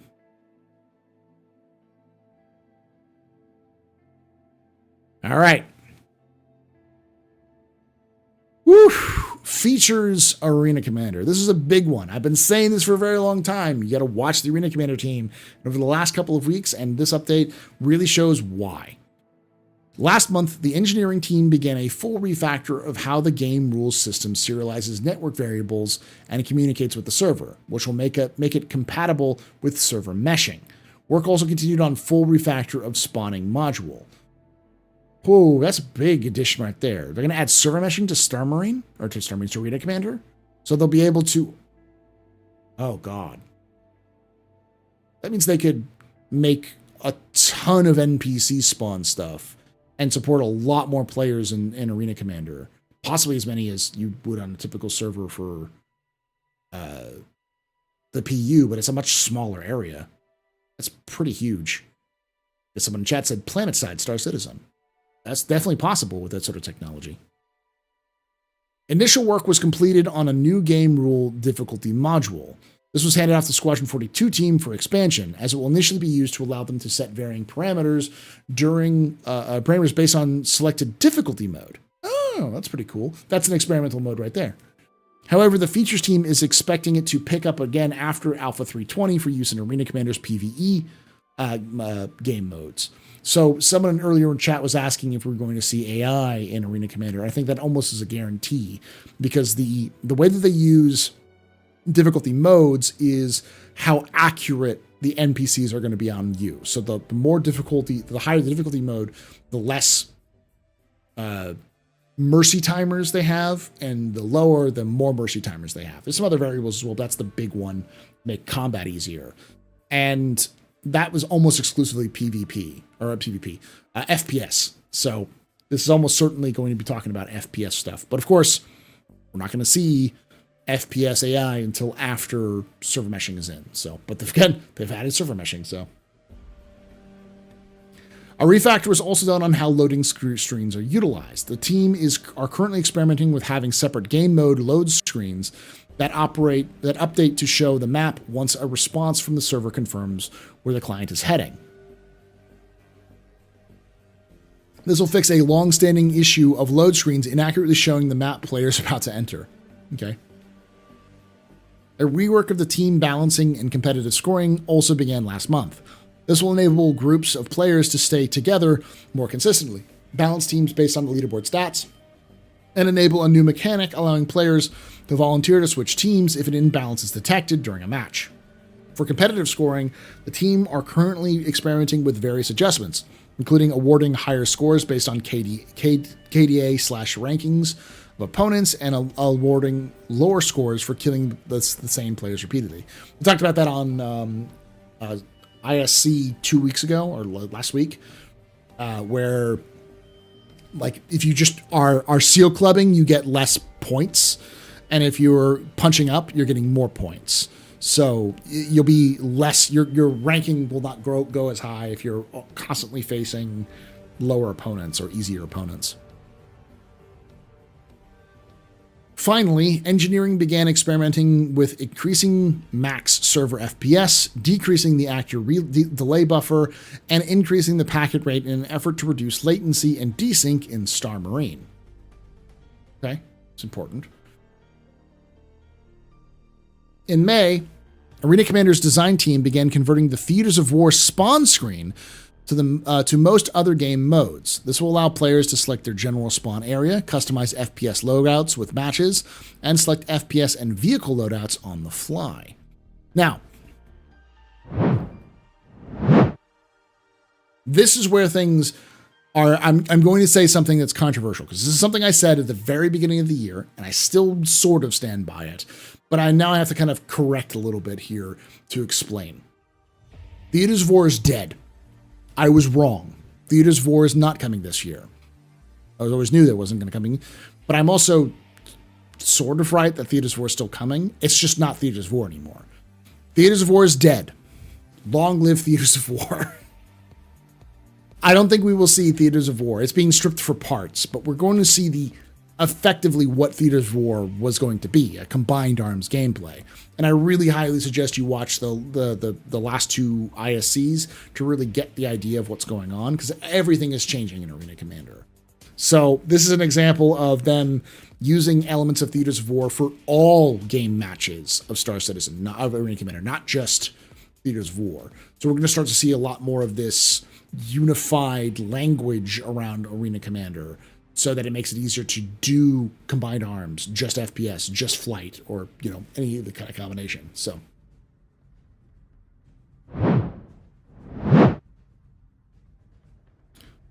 Work also progressed on an update to Vandal Swarm, with the team experimenting with the new gameplay mechanics. The conversion of Security Post Korea was also completed, which will be added as a new map to all game modes except Classic Race. The team also polished the track layout for the fourth new addition to the New Horizons Speedway collection, a Halloran circuit. While putting the finishing touches on the first atmospheric arena, the arena Winner's Circle will be available in all dogfight game modes.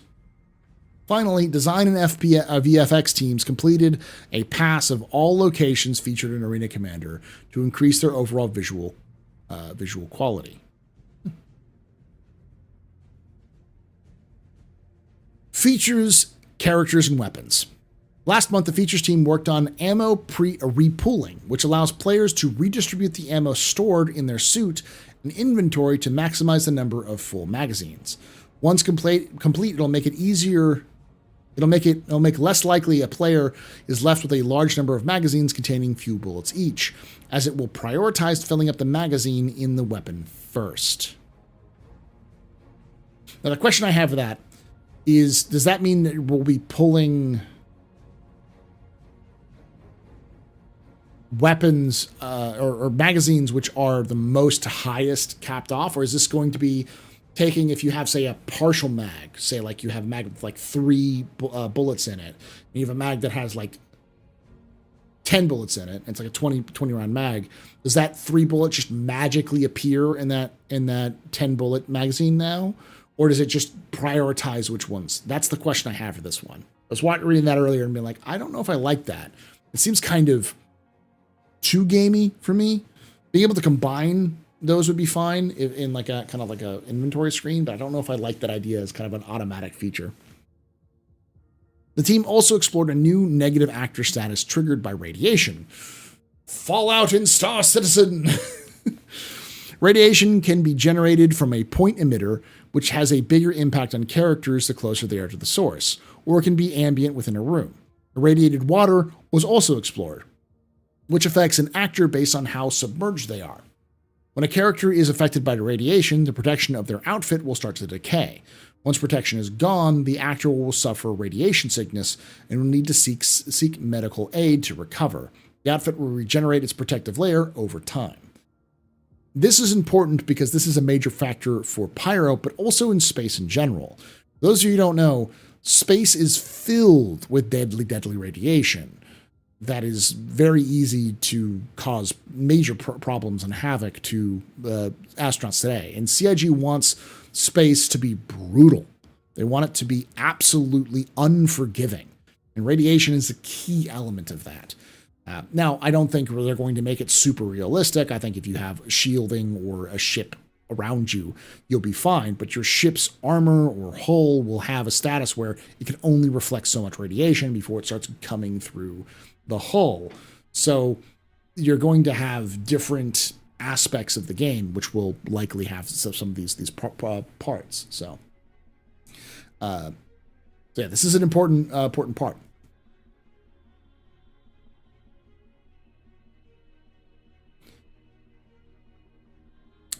Features gameplay. Montreal's PU team focused on proof of concept investigations for the entity removal / destruction / trash bin feature. The feature's test-driven development will be based on these investigation results and proof of concept findings, the latter of which was completed last month. The team also supported the Vehicle Died event, which is used by Soft Death and Vehicle Destruction, and made quality of life bug fixes for Alpha 319.1, staging content, and game dev. Plus, an issue with the RSI Constellation Series Copilot Seat UI not correcting properly to IFCS was fixed in the content files. This was combined with a code fix aimed at the EUI rules to prevent it from only tracking the pilot. These changes also create the potential for other ships to have their Copilot UI updated properly if needed. Very cool. I don't know if that'll matter too much because there's a new UI system coming in, but it's good to know. All right, it's another big one.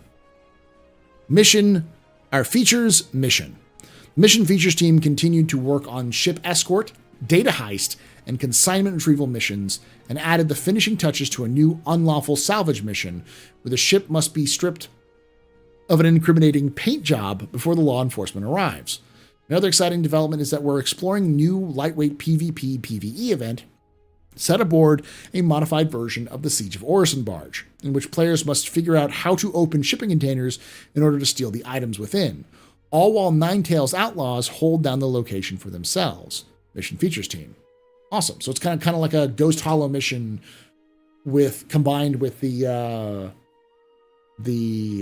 Rhea mission, where there's like contraband or something inside these crates that you can get access to, but you're also going to be attacked by Ninetales, and then it's a free-for-all. Anyone can attack you. So, and chat's like ship escort. Yeah, ship escort's been in the game before, in the past, but it's never really worked properly. They've been working on ship escort and data heist for a while now.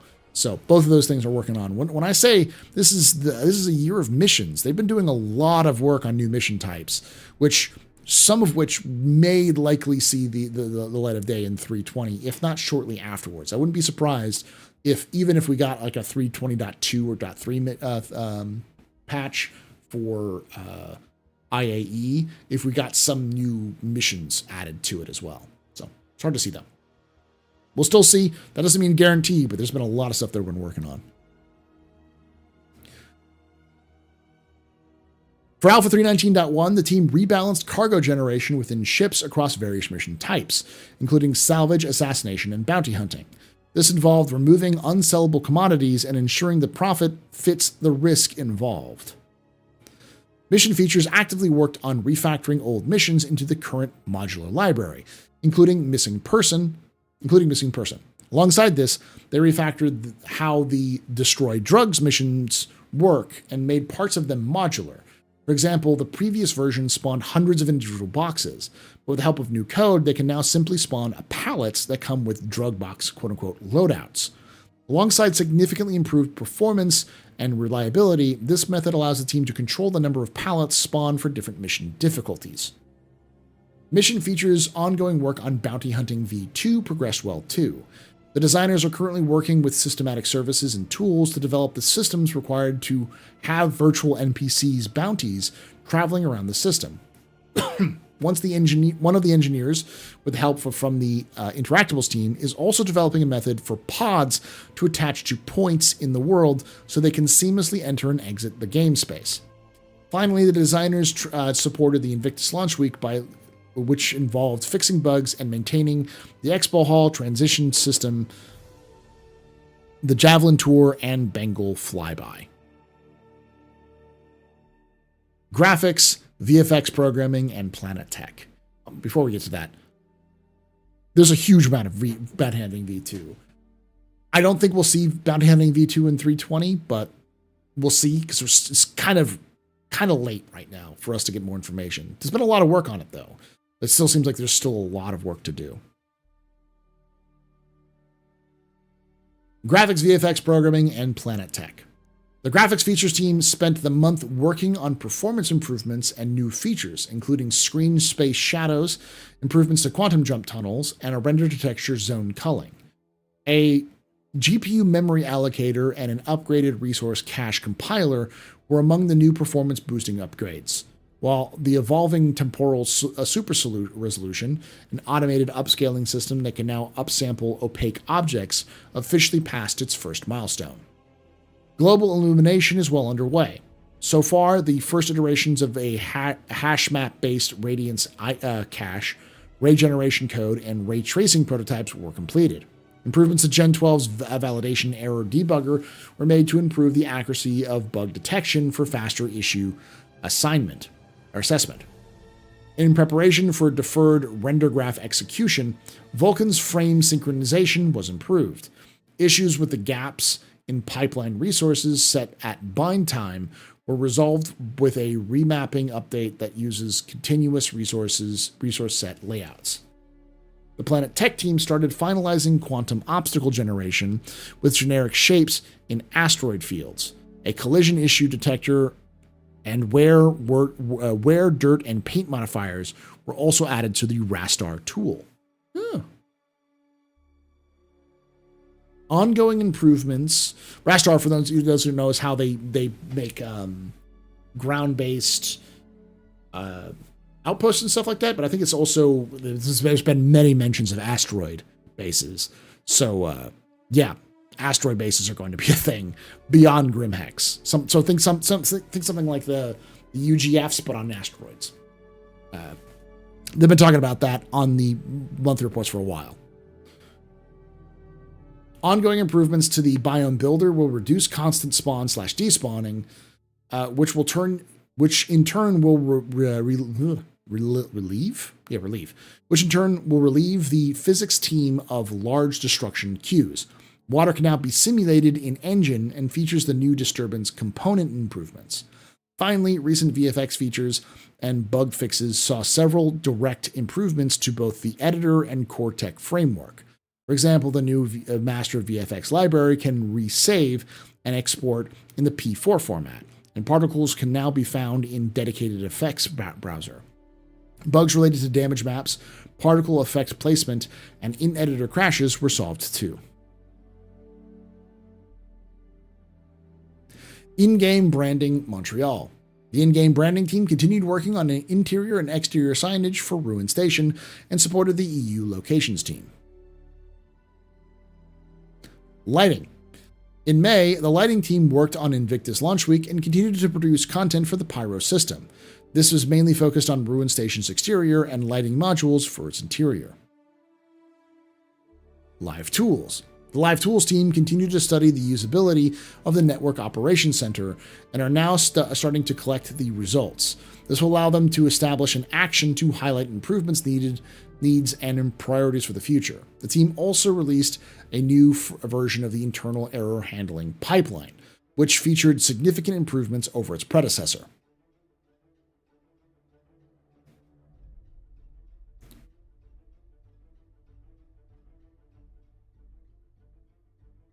Locations.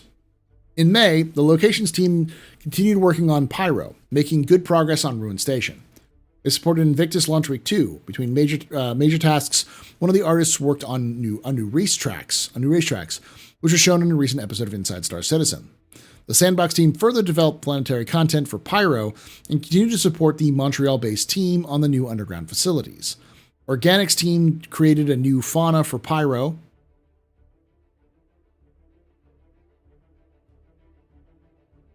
What? Organics team created new fauna for Pyro and are currently reworking some,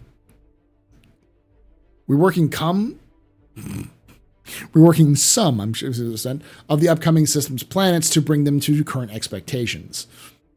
For those of you who don't know, CIG has been talking a whole lot about fauna over the last, about a year now. Back in like May, June of last year is when they really started talking about behavior, animations, and stuff like that. So we saw that recently as well with Boids, with like birds and fish sort of stuff. So for those who don't know, that includes things like the blind Oni crab, which was seen in the, I think, 2016 Citizen Con, whichever one where they ended up in Loreville.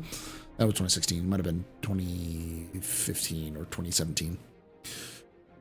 But there was also the pyro crab, also known as the whip crab. There's the boreal stalker in in Microtech. There's also the storm wall in Crusader. Of course, the classic Ranta, which is, its dung is all over all these caves. So there's a lot of fauna, which they've been working on in the past. But it sounds like they're doing even more. So we also have some very cool content that we're working on alongside this. We'll share more about later date. Organics team. We're going to actually see fauna in game soon? Yeah. Not like in game, but like on screen in an ISC. That'd be cool. This is a new racetrack. So they did another version of the racetrack. They did the racetrack of the ice one. Now this is all tropical. I can't wait for Star Kart. For Citizen Kart.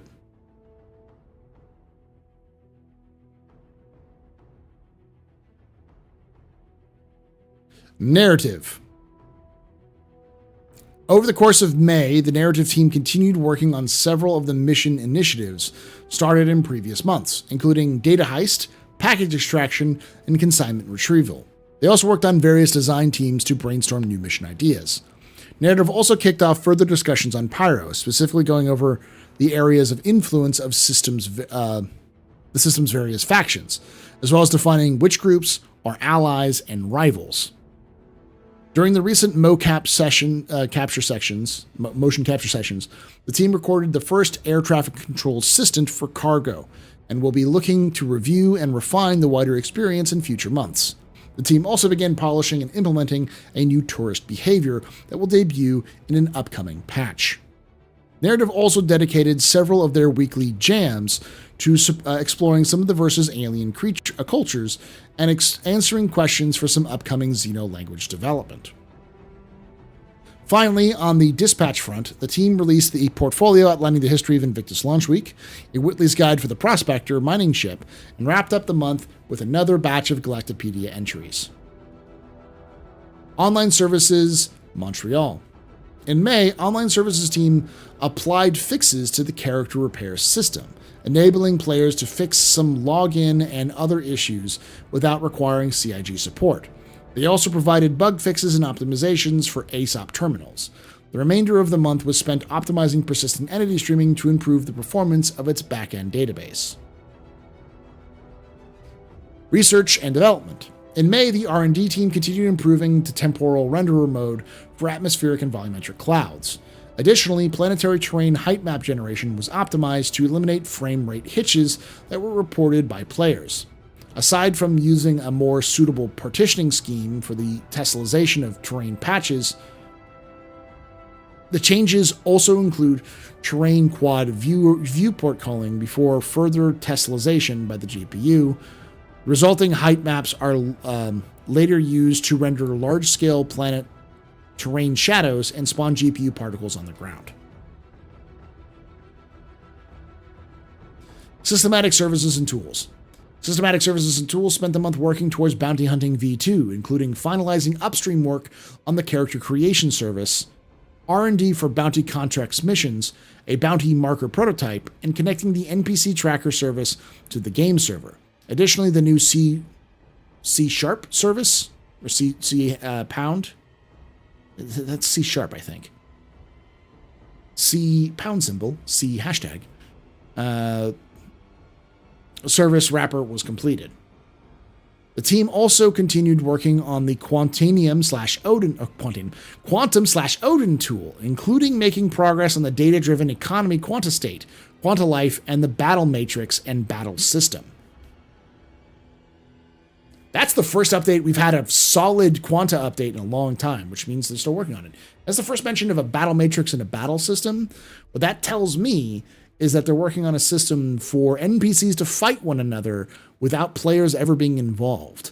So we might see, you know, an old school RPG type thing where you have, or like say, like the auto resolve for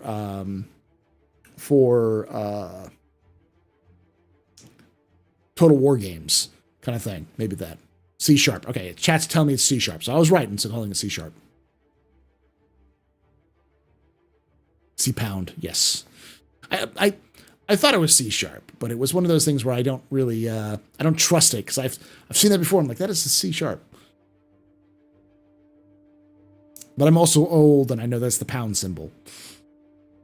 Finally, SST continued to support the recent live release, including several bug fixes and ship price modifications. UI. In May, the UI team's artists and designers worked on the user interface for bounty hunting, as well as concepts for upcoming gameplay features, while the Arena Commander team upgraded the multiplayer game's front-end menus. The UI tech team continued improving their tools, including making performance fixes and improvements to the debugging of complex UI screens. They also continued to work on the new interior and minimap feature. This is initially for Squadron 42, but will eventually be added to the PU, making navigating caves and landing zones a much smoother experience. I really hope that we don't get to see the interiors of a cave with the UI, with like the mini maps, unless we can chart them out a little bit more.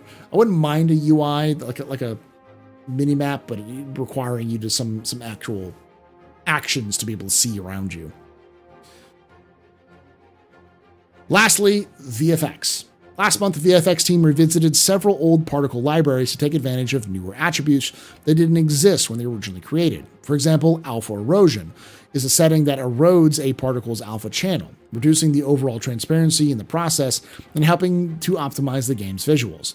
This was used effectively in Lorville's recently updated chimney smoke effects. Work also continued on several new derelicts and the module kits for various pyro locations.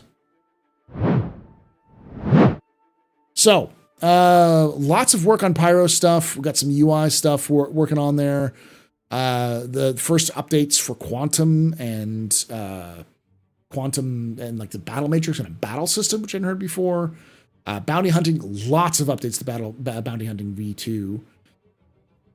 Some R&D stuff for volumetric clouds and map generation. Lots of stuff on missions, new air traffic controller stuff, organics in Pyro, so a new batch of fauna coming out for Pyro possibly. It sounds like we're getting closer and closer to fauna being in the game. Probably not into 4.0, but it'll be interesting. Let's see, going through some of this other stuff. Gen 12 updates, more updates for rope systems, and just general graphical updates. Lots of new missions. Ship escort, data heist, consignment retrieval. There's also kind of a barge mission, as I guess what we can call it. There's soft death updates. RSI Constellation's been updated. Let's see. ammo repooling, radiation effects affecting players now. Arena Commander got a huge update with everything. I'm not going to summarize that. It's really impossible to do that. Let's see. Community team going around the world. There's an International Bar Citizen Day on June 18th and 19th. Ships, the C1 and the A1. C1 is in end of gray box. A1's done of Lot 0. Freelancers kind of updates is almost done. The Polaris began its white box. Tumbrel Storm is almost done. The Suntok Yai is almost complete with its at least gray box. And then we also have an unannounced ship through white box stage and a new ground vehicle variant in gray box stage as well. Dusters are getting a lot more updates. The not only gang outfits, but like civilian outfits, plus the Headhunters got some stuff. A bunch of AI stuff, including navigation avoidance, and the abilities for AI to be able to EVA and get into other stuff. That's kind of everything from the May monthly report for 2023.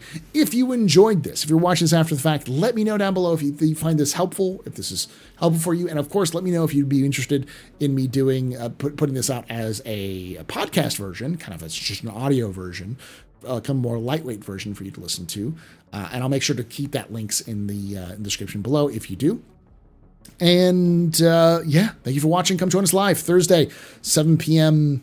I'm sorry, 7 p.m. my time, 8 p.m. Eastern, 5 p.m. Pacific. Love to come and join us live and hang out with chat here. Say goodbye, chat. Thank you again for hanging out. And like I say every time, hope to see you someday in the black.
All right, chat. I'm still going. I'm still here.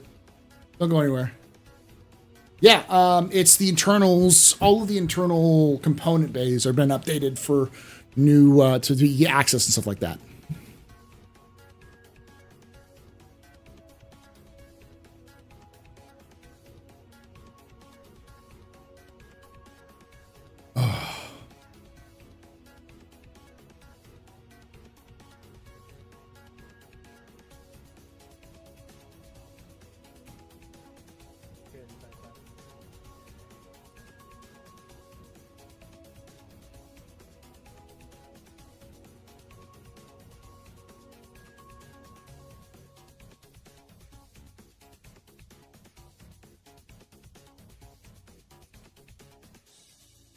Probably wrap this up here shortly. Again, we are definitely still no interior work though. No, we're not going to see an interior rework for a long time. Do you want to dance?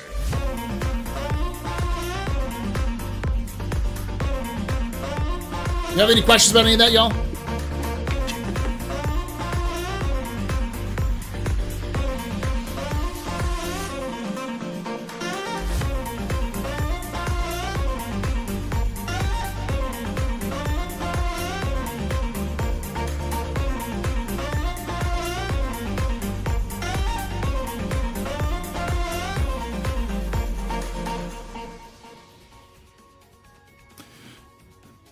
Thank you, Null, for that raid. Welcome, everyone, from Null Stream. Do you think the Storm will fit in the C1, given the Crusader and Tumblr's relationship? No. Unless CIG specifically... Everything's good here. Yeah.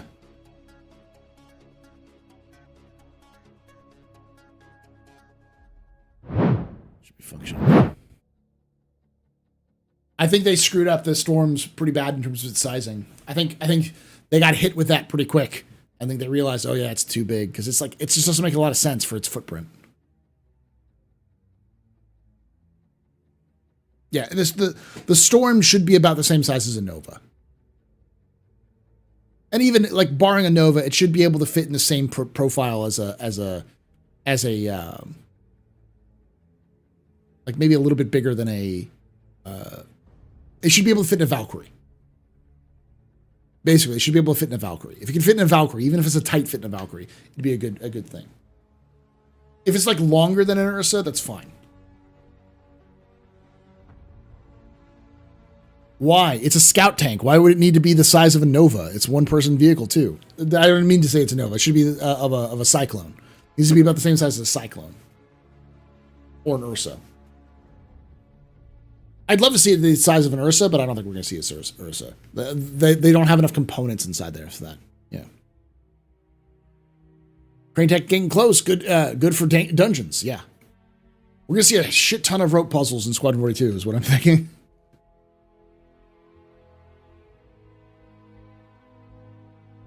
The size of a Jav scout tank. Yeah, it's a Steiner. It's a Steiner scout tank right there.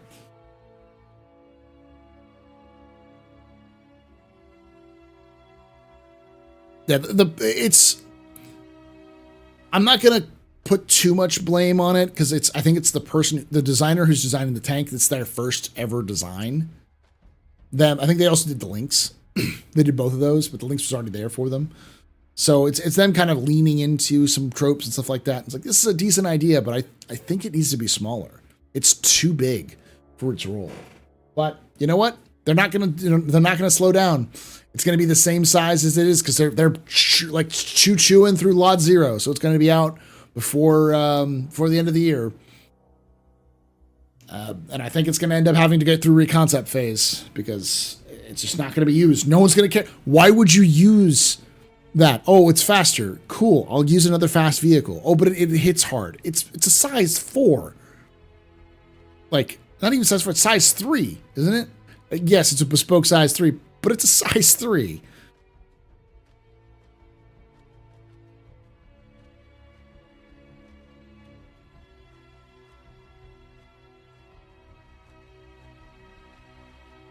It's a twin linked size 3, but it's a size 1. It's a size 3.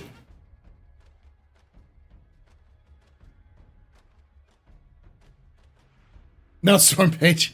I get why people want to buy it, but I just think that a lot of folks are going to end up kind of like the Fury. A lot of people get swept up in the hype, and we'll find out when it comes to the actual practical utility in the game. It just won't have a lot of practical utility because why would you choose a Storm over a Nova? They use the same footprint as one another. They're the same size. The only difference is that the Nova is taller than the Storm. That's it.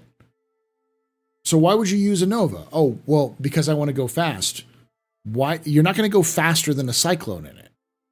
It's going to sit between a Cyclone and a Nova. The Nova is not fast, but it's faster than the Atlas chassis. So it's like, what's its purpose? Oh, it's a scout tank. Scouting what? Like, there's just a lot of like problems with it.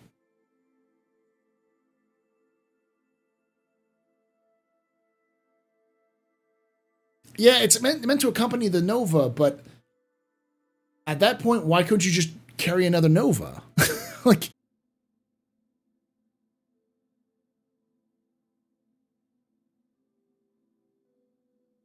what is exactly the major benefit of going a bit faster than the Nova right now? I mean, I get that they're going to be building more stuff out, but I feel like this is CIG doing what CIG does often, which is they're kind of guessing at an idea of what the gameplay is going to be like, and then when they get to the actual gameplay in game, when they really flesh out combined arms warfare and ground vehicles having a purpose, they're going to realize we fucked up a lot in our designs, and we need to completely redo some of them, just like they do with ships right now. So it's a matter of them just kind of throwing it at the wall, see what sticks, and then maybe fixing it later. And if that's the case, you're probably not going to see any fixes for years. Good example, because Q-Pan's in the room, X1. Hell, the G12. Like,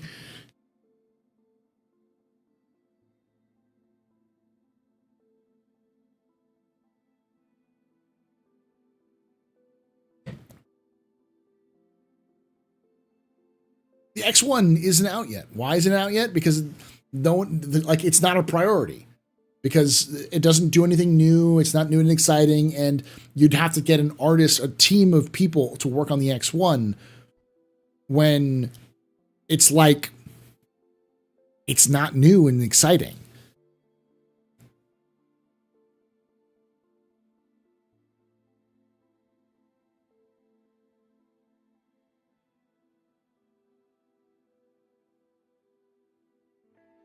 CIG also doesn't do track steering well, so tanks will probably never be competitive with wheeled in terms of mobility. They'll make up for it in survivability, though. I think you can be a little bit more mobile with wheeled vehicles, but if you make a mistake, the tracked vehicles will be a lot more forgiving compared to the wheeled vehicles.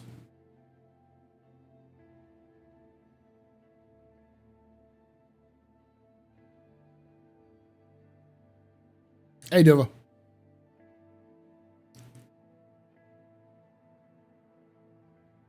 Yes, I saw Tank Royale.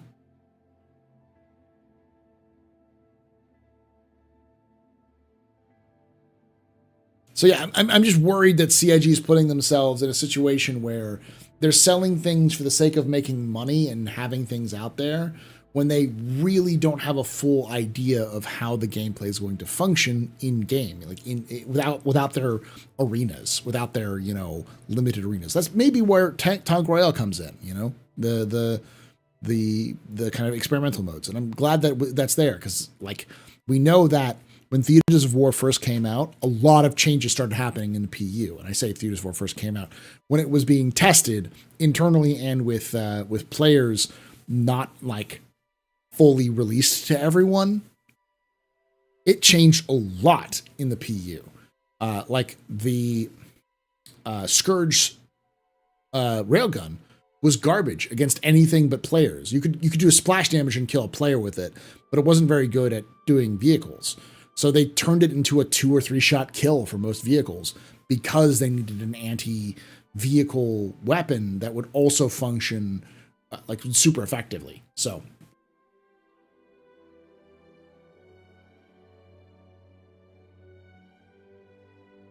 the Atlas platform, I think it absolutely should have been deployed in a state in order to use its primary weapons. It's a mobile weapon platform. You don't see missile batteries rolling around firing. They're stationary, but mobile can be moved to another firing location. Yeah.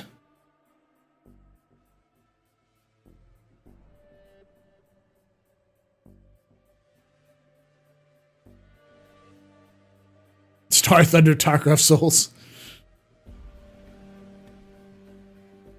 There's a lot they can do with Arena Commander. I'm glad they're bringing it back. I'm definitely going to start doing more pirate swarms with players again, like putting people doing stupid challenges, like throwing everybody in a Merlin, or one crew in a reclaimer, battle bus reclaimer in the in there. So Furies only, yeah. Question: did you miss the argument X and Badger had on the Storm? It was, what's the metal flaps of the Storm are? I think they're just additional armor for small arms fire. What metal flaps? Are you talking the ones on the side? Those are storage compartments, which is weird, but yeah.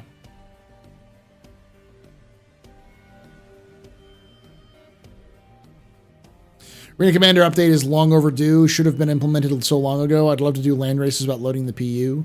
They just didn't have the resources. When Firesprite got purchased by Sony and DJ made over to Star Citizen, to CIG, they built a team to actually focus on it, which is good idea. It was a good idea at the time.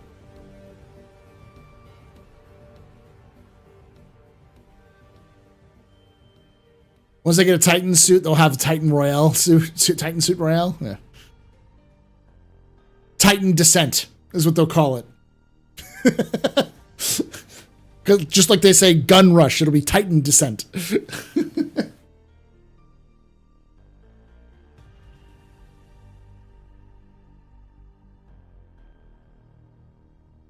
Titan drop, yes. Question, do you think the tourists mentioned as part of the E1 Genesis gameplay loop? Yes, that'll almost certainly be part of that sort of gameplay loop. As someone asked earlier, like, what the hell happened to that? And the answer was they removed it, likely because they had a good idea that they could get it done, but then they also realized that it would have been an ad hoc solution, not a final solution. So they're waiting for the full NPC stuff to kind of worked out. The argument got kind of heated. I didn't see that argument, but X is always passionate about his arguments. Do you think we'll see ground vehicles larger than the Nova or the Atlas? Yes, but I don't know how they'll be transported.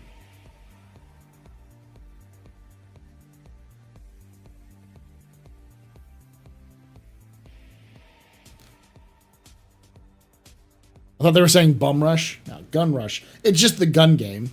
CSGO gun game. Or CS gun game.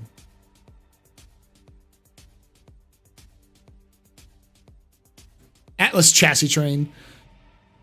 I have under no circumstances been shy about talking about the full, how do I put this? The full overhaul that I think the UE Navy and the UE Army needs to have.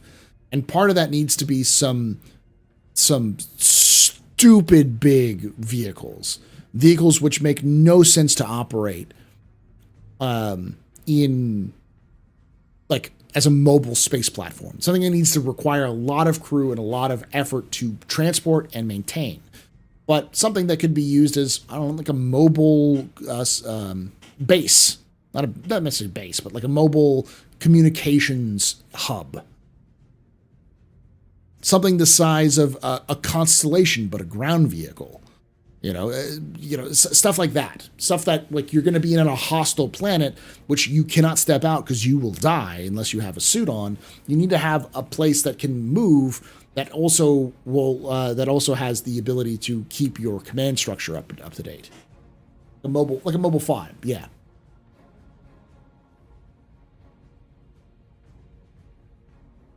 Not necessarily like moving cities, but something that's unfeasibly large. Something that's bigger than any ship could carry right now. The Juggernaut from Star Wars? I guess so, something like that. There needs to be a hull before they can overhaul the UEA lore.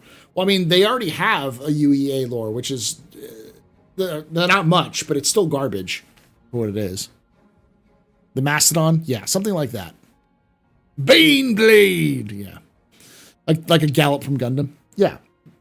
Basically the concept of, of course I also have the idea of a ground-based gunship. A gunship that has no quantum. Think the Fury, but like 3 times its size. And just like bristling with guns and missiles and rocket pods and bombs.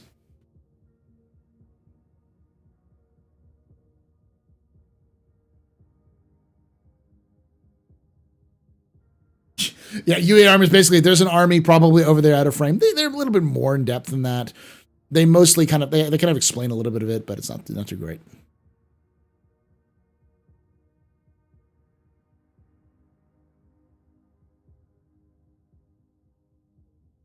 Like those heavy VTOLs from Avatar, something like that. Yeah, something that is just a hydrogen, just has a lot of hydrogen, so it can stay and loiter in an area for very long time, has an absolutely stupid amount of like weaponry. Maybe nothing big. I mean, maybe not like size 5s, but like bristling with size 3s, like 6, 10 size 3s, just strapped all over that bitch, and rocket pods, and missiles or bombs, bomb locations, and it can like just shoot forever. It completely strips out the quantum drive because it doesn't need a quantum drive at all. All its job is to do is to sit in an area and make everyone's life miserable around it so they go away. A Cuddy, but not made by Cuddy, made by by Anvil, you know. Almost said rock and stone.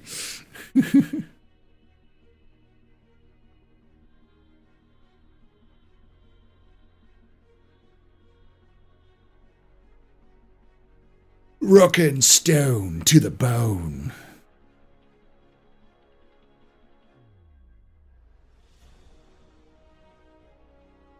UE makes a vehicle too big to carry in any ship, just a fuck you to the UEN. Well, that's the reason why the Jupiter is used by the UE Navy or UE Army, because it's designed to carry massive amounts of supplies and like ships and stuff like that. You suppose Atmo flight only craft are out of the question if we're getting boats? No, I don't think it'll be out of the question, but I think something like that would make the army more interesting and give a lot of like, because something like that could be transported by, I don't know, like a Kraken.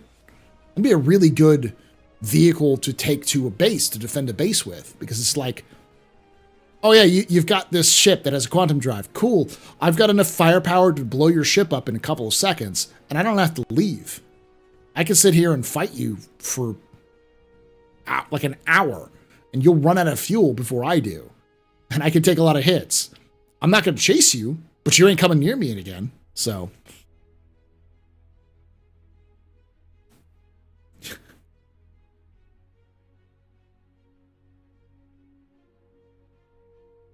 The Redeemer is so poorly designed. It's just a terrible gunship. It doesn't do really well for what it's supposed to do. It makes up for it by having stupidly big guns on it. That's the only thing it kind of gives for it. The entire progress tracker is broken right now. Everything broke in the progress tracker. So it's going to get updated in the next update, which is next Wednesday. So.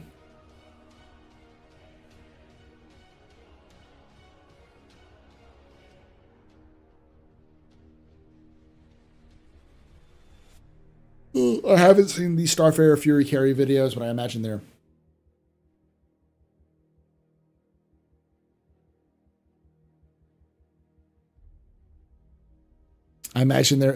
epic.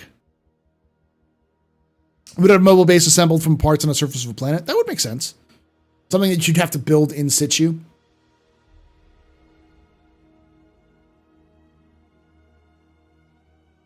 I mean, the gunships, we only have 3 gunships, but of those, only two of them are gunboats, not gunships.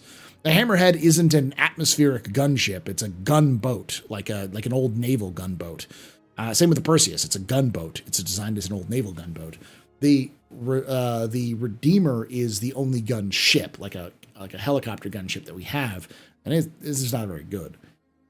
So we need something that is designed to support atmospheric troops, like a helicopter gunship, rather than something that's whatever the fuck the Redeemer's supposed to be. The Andromeda's a gunship? Yeah, technically. No, HH is a gunship. It's too small for a Corvette.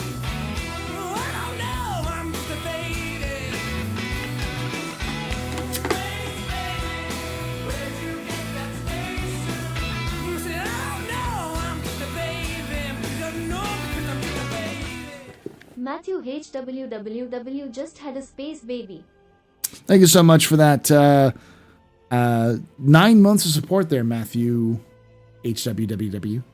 You are a very important pubber, very impressive pisser, very pedestrian. 9 months ago, you did the thing you should never do, which is you subscribed. Now, 9 months later, our Twitch baby is born. What shall we name our Twitch baby?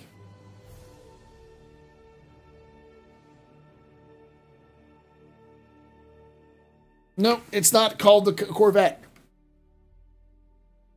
It's not a Corvette. I'm going to pull it up right now.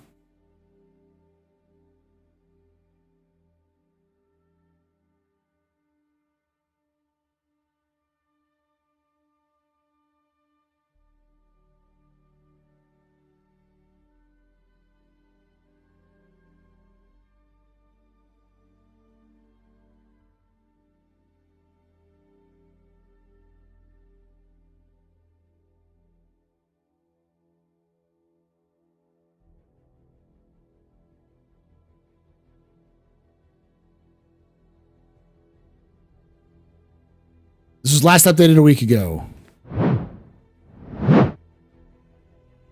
Heavy gunship.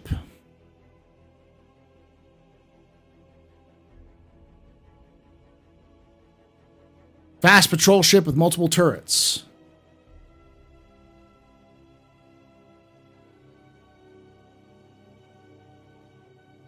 Heavy gunship. Focus heavy gunship. Fast patrol ship, multiple turrets. Heavy gunship. They removed the Corvette status very early on. It may have been originally sold as a Corvette, but it's even in its lore, it's never mentioned as a Corvette. It's always mentioned as a patrol ship, a gunship and a patrol ship.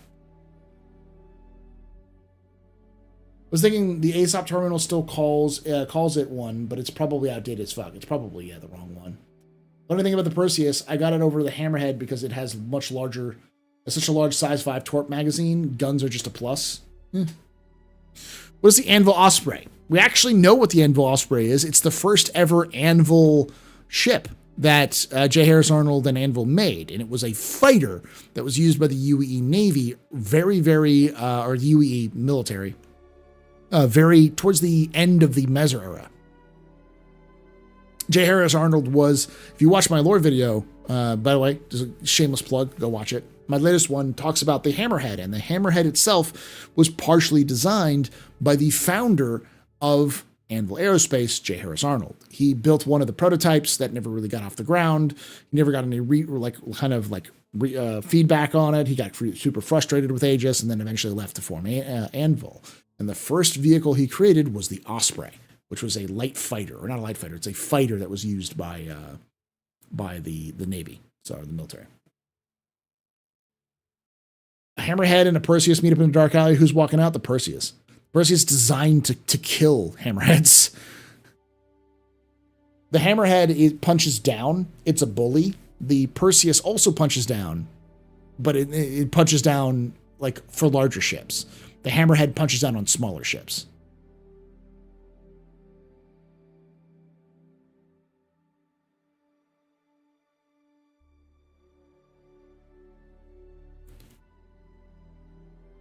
Osprey.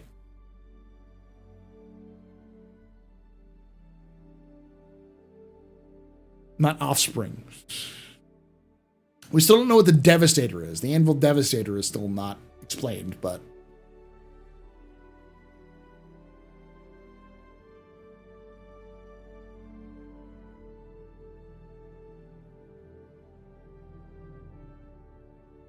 All right, y'all. I'm going to call it a night. Thank you all for hanging out with us here at the AstroPub. If you did enjoy this, please hit that follow button or subscribe on YouTube. Both are very nice. Make sure if you're watching this on YouTube as well, hit that like button. It helps me out a tremendous amount. Comment down below. Any comment, anything you want to talk about, anything I talked about, it'd be good to know, to hear your thoughts on any of the information. The Arena Commander stuff, the... what is it? The monthly reports. That monthly report will be available on that video will be posted on Saturday. So in the next couple of days. Tomorrow I'll be back for more Star Citizen gameplay. I'll probably do some more kind of solo smuggling gameplay with my main account. Maybe not too long. I might stream a little earlier than I normally would. And then Saturday, I'm going to go live. We'll be talking about Arena Commander, the updates, what it really means. I'll be talking with Hey, It's Nick, and with HC Vertigo for the Captain's Table. And then Sunday is Starfield's getting its own sort of extravaganza. I think the Xbox is doing a big full thing as well. But Starfield is also doing one, which I'll be going live watching that, so you can join us live. We'll talk a little bit about Starfield and about the updates, that stuff going forward. So, and then next Monday we'll be doing our exclusive to YouTube, which will be our model Mondays, miniature model Mondays, whatever, where I kind of do a painting stream, just kind of hang out and I paint some Star Citizen ships that I have from JRDF. You can join us for that one. And I will have another video on probably Wednesday on when Squadron 42 is going to be released. Or not released, when Squadron 42, what's going on with Squadron 42. And then we'll do next Thursday, we'll do the Squadron 42 monthly report read. So that's an important one to get through. And then I'll try to be dropping kind of a video, like kind of a narrative video, maybe even what's in the patch. If you all want me to do another what's in the patch for 319.1, I will definitely do one of those. That I can probably do next Wednesday as well, but we'll see. So.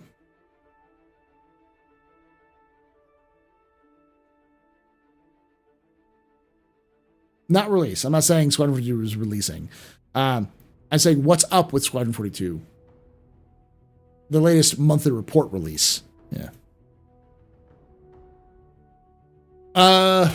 Yeah. So yeah, keep you up to date. I probably won't do a lore video this Saturday, but I'll do one next Saturday. I don't know quite what I'll do yet. I might do the Perseus, not the Perseus. Yeah, the Perseus. I know I've already done the Perseus, but going back and kind of doing a redux of the Perseus because people really like these big capital ship ones, and I can easily do one on the Perseus.